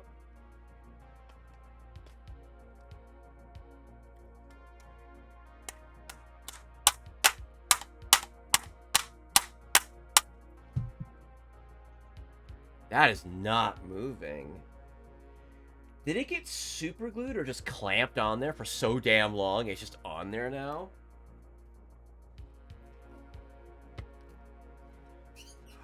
Hold up.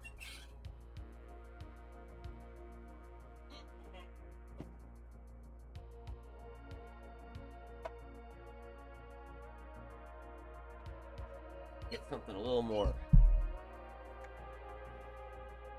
purpose-built for this with a little bit more oomph.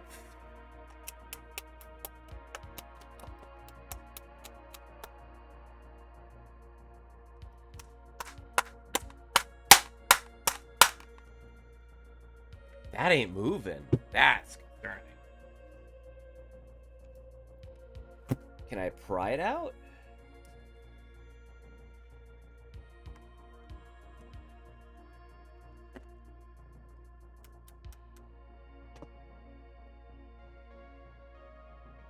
Oh, it moved. Stubbs! Yes!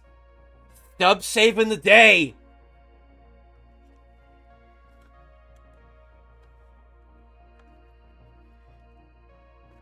Oh, it's moving now.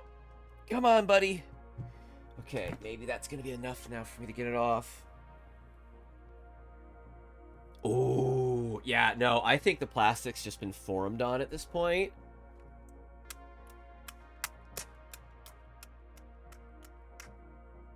Plastic just came off. Oh, now it's coming out. Now it's coming off. There we go. Yay! What's going on?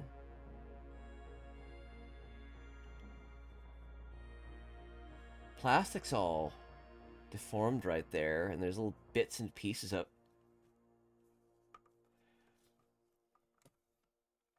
That's just really fucking tight. Okay, well, there we go. Well,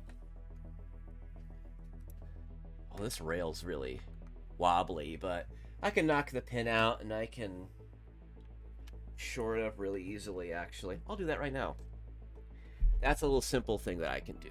I will do that right now. Well, if my pin's over there.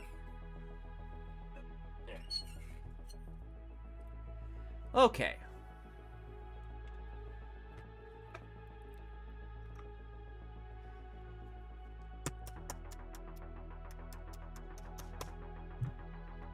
That an original pin? Yes, it is.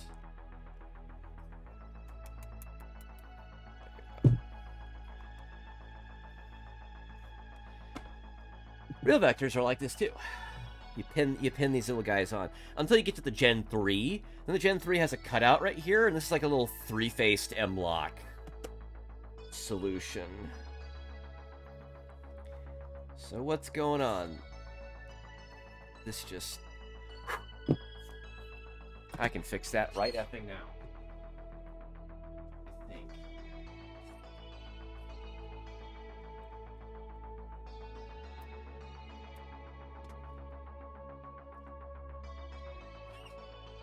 This is one of the greatest shimming materials ever.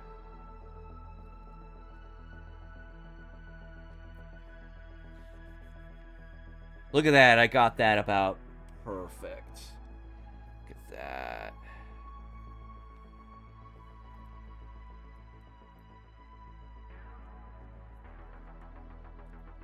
Ooh, that's a tight fit then. Then that is a tight fit.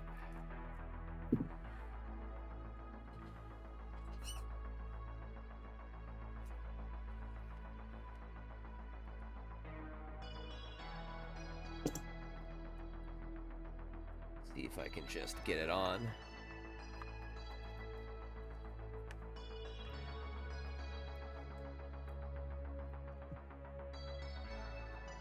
No, I don't think so. That's impressive. So this is 0.05 millimeters thick. You want to shim something, use Scotch tape.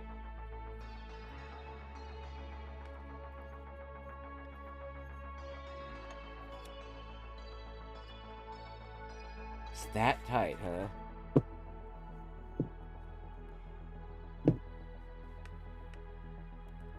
Also, it's not sticking. It's at the end of the tape roll here. Well, there it is.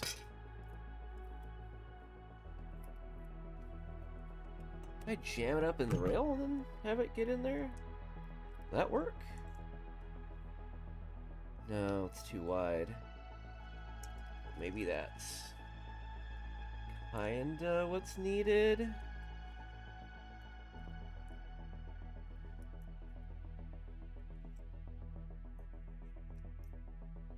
I don't think this rail section's ever coming off again if I get this to work. Oh.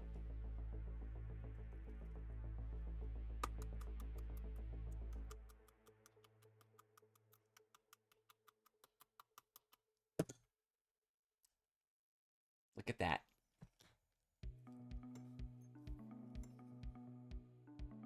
Is a little hole lined up? It is.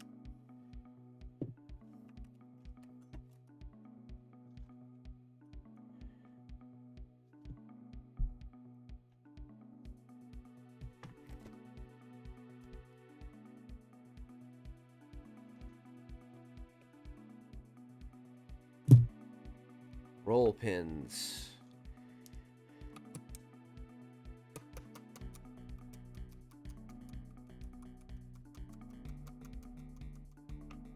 Wow, that's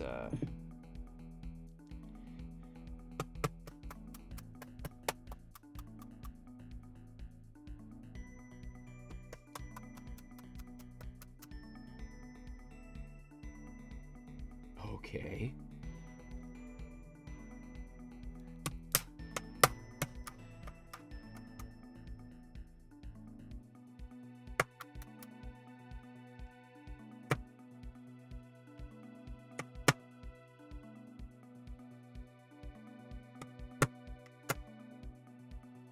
Yeah, this is never coming off again. But it's secure and stable now.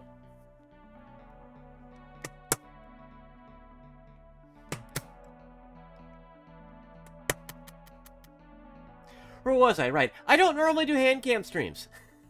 Not lately, because that requires resources. I have to buy something or have something, right?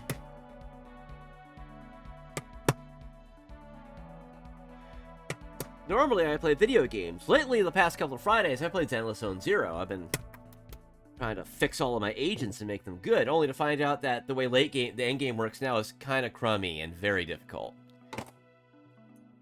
And being free to play, have kind of picked agents that I thought would be cool and fun, and that doesn't really normally jive with the meta sometimes. So the teams I can build for late game team stuff is, you know. And then forever was that little bit of scotch tape showing out the end of that.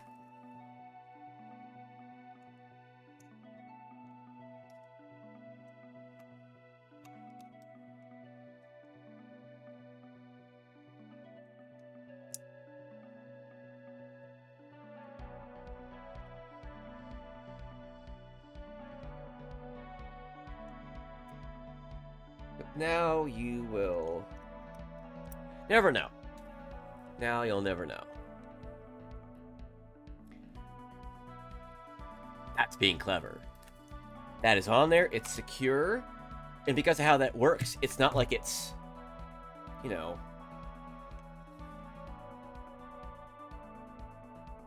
Yep. There we go.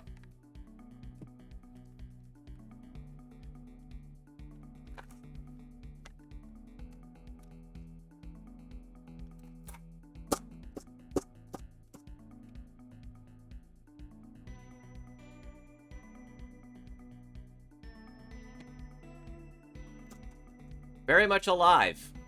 I haven't even greased the main seals in the bolt yet.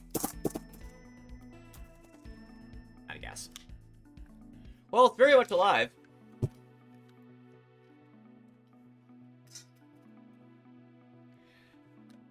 So...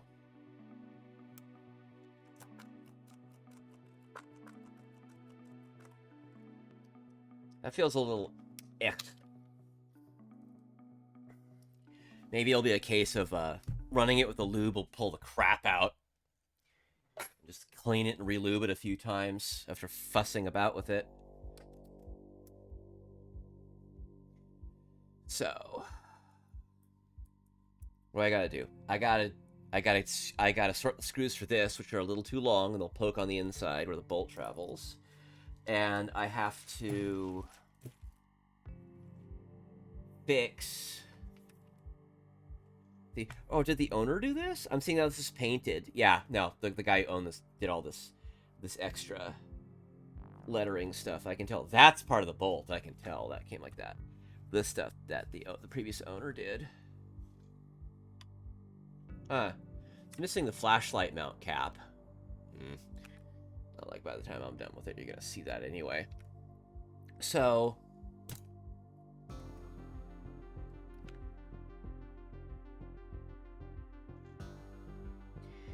Yeah, I need an extra pin. One of the reasons that this might not be feeling too great is this comes out of alignment a little bit, so that might be messing it up a tiny tad. But other than that, it is alive. And now I just have to put the Spartan Airsoft Engineering adjustable valve and piston upgrade kit in it. Oh, I just remembered what's required to get the trigger the trigger pack out of this thing. It's a box that goes from here to here. Right? You have to take these 2 screws out. This gets the ejection port, the deflector out for, you know, for the airsoft gun, right? Oh yeah. And then you have to take a pin out of here, and these 2 screws. These are not the screws this thing came with. What? Throw me little button head Allen screws. Gross. This one's even countersunk, and it's not even going into a countersunk hole. And then you take these 2 screws out, and then you have to take this whole top rail off, and you're taking like something and just going like to get it off. And there's 2 screws, like here and here, that hold the trigger pack in. And you have the lower out at this point. And once you do the trigger, you slide it out and it goes out like that.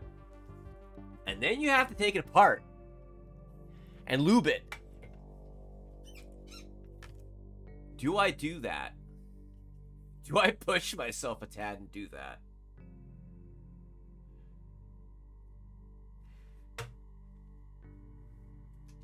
Well. Could. I absolutely could.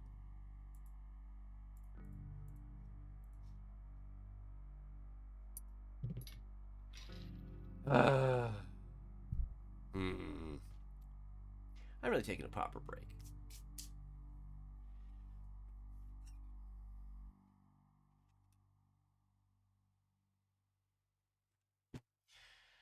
I'm hungry. Did the music stop? Oh no, it's just very quiet.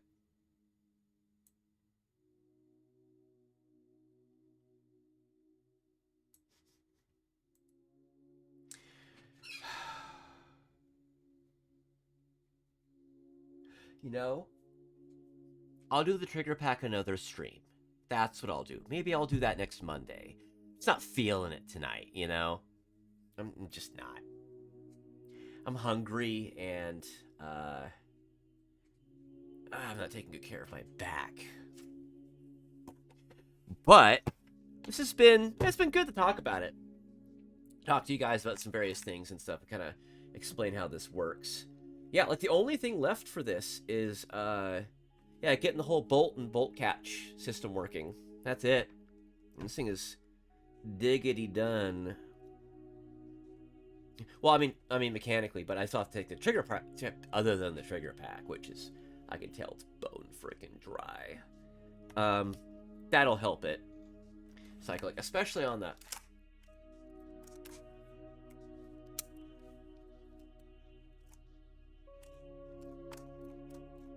the virtue of having a worn-in trigger pack that you go to cock it with a hammer like down, and it's on the other one, it's like ka-chunk, and this is just like, even unlubed, it's very smooth. It's very just straightforward. That feels almost sticky or gummy. Yeah, I'll have to look into that for sure. But that was absolutely worth fixing. Oh yeah. 100%.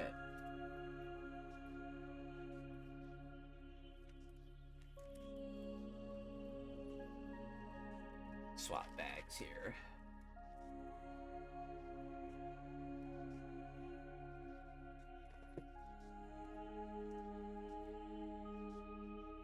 What brand that is. What's that from?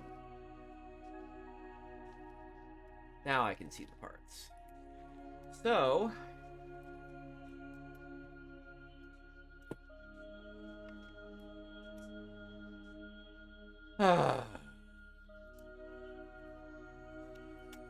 Hold her up. Put her in the box.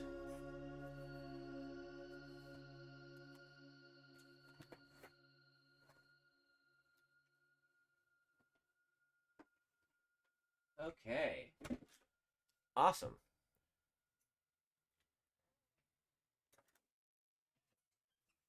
That's that. So, that's a lot better than it was. Excellent. Righty-dighty. So, moving on to what's happening Wednesday. Wednesday at 6, I will be doing something that's probably going to be very silly, which is I'm going to play Battlefield 6. I'm going to see if I can stream that now. I'll probably turn the graphics down, but I'll probably run well enough. I might be able to run Cyberpunk, even. Like, if I could run Battlefield 6 at 60 frames a second, with pretty much everything on high except for the lighting stuff that eats all your cycles, I can probably play Cyberpunk. But I can also probably stream Battlefield. Oh no, I gotta turn everything down a bit. The graphics fidelity on that? Oh, it looks very nice. You crank everything down, it's like, okay, what's different? The graphics scalability on that is mind-boggling. But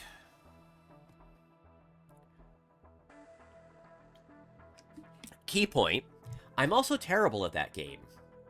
I played 2142, and then Bad Company 2, and then, 20 years later, older, slower, and it's a lot faster. Just first-person shooters are just faster in general. I can't keep up. I'm bad. How bad? Show up Wednesday and find out. I'll show you my stats. The goal is to just play and just kind of give myself some goals, like play for a little while, do X or Y, play some Conquest, or, escalation games. Grind out some levels on stuff. Which for me is a little difficult because I'm bad. Because you can gain overall account experience. Oh, I can grind towards the Vector. I'm close to unlocking the Vector in that. If I play for like 4 hours, I'll probably just do it. Because you have your overall match experience you gain from like playing the match and stuff, right? Like doing objectives. But for your weapons to level, you have to do things with your weapons, which means performing well, right? I don't do that. So it takes a bit. That said, I've about 70 hours a game. I've ground out a lot. So that's what I'm going to be doing Wednesday. And then Friday again, I will be doing War's Endless. I'll be doing team building. I'll just be, grinding for discs and doing a bit more team building. But now my brain's turning off because I know I'm ending stream now. So thanks everybody for showing up. Really appreciate it. You taking the time to say, if you lurk, I love you. If you talk, awesome. Glad to have some conversations with you guys. I'll be back, like I said, again, Wednesday at 1800 Pacific, or 6 p.m. Pacific time.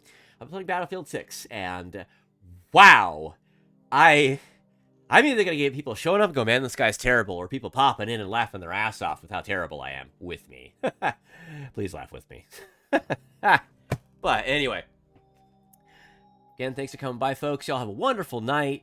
Have a great rest of your Monday. Or otherwise, whatever time place you are. Have a great one.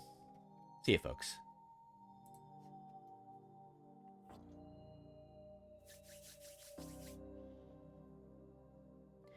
My hands smell like the metal and a bit of the lubricant and grease and stuff. It's kind of interesting.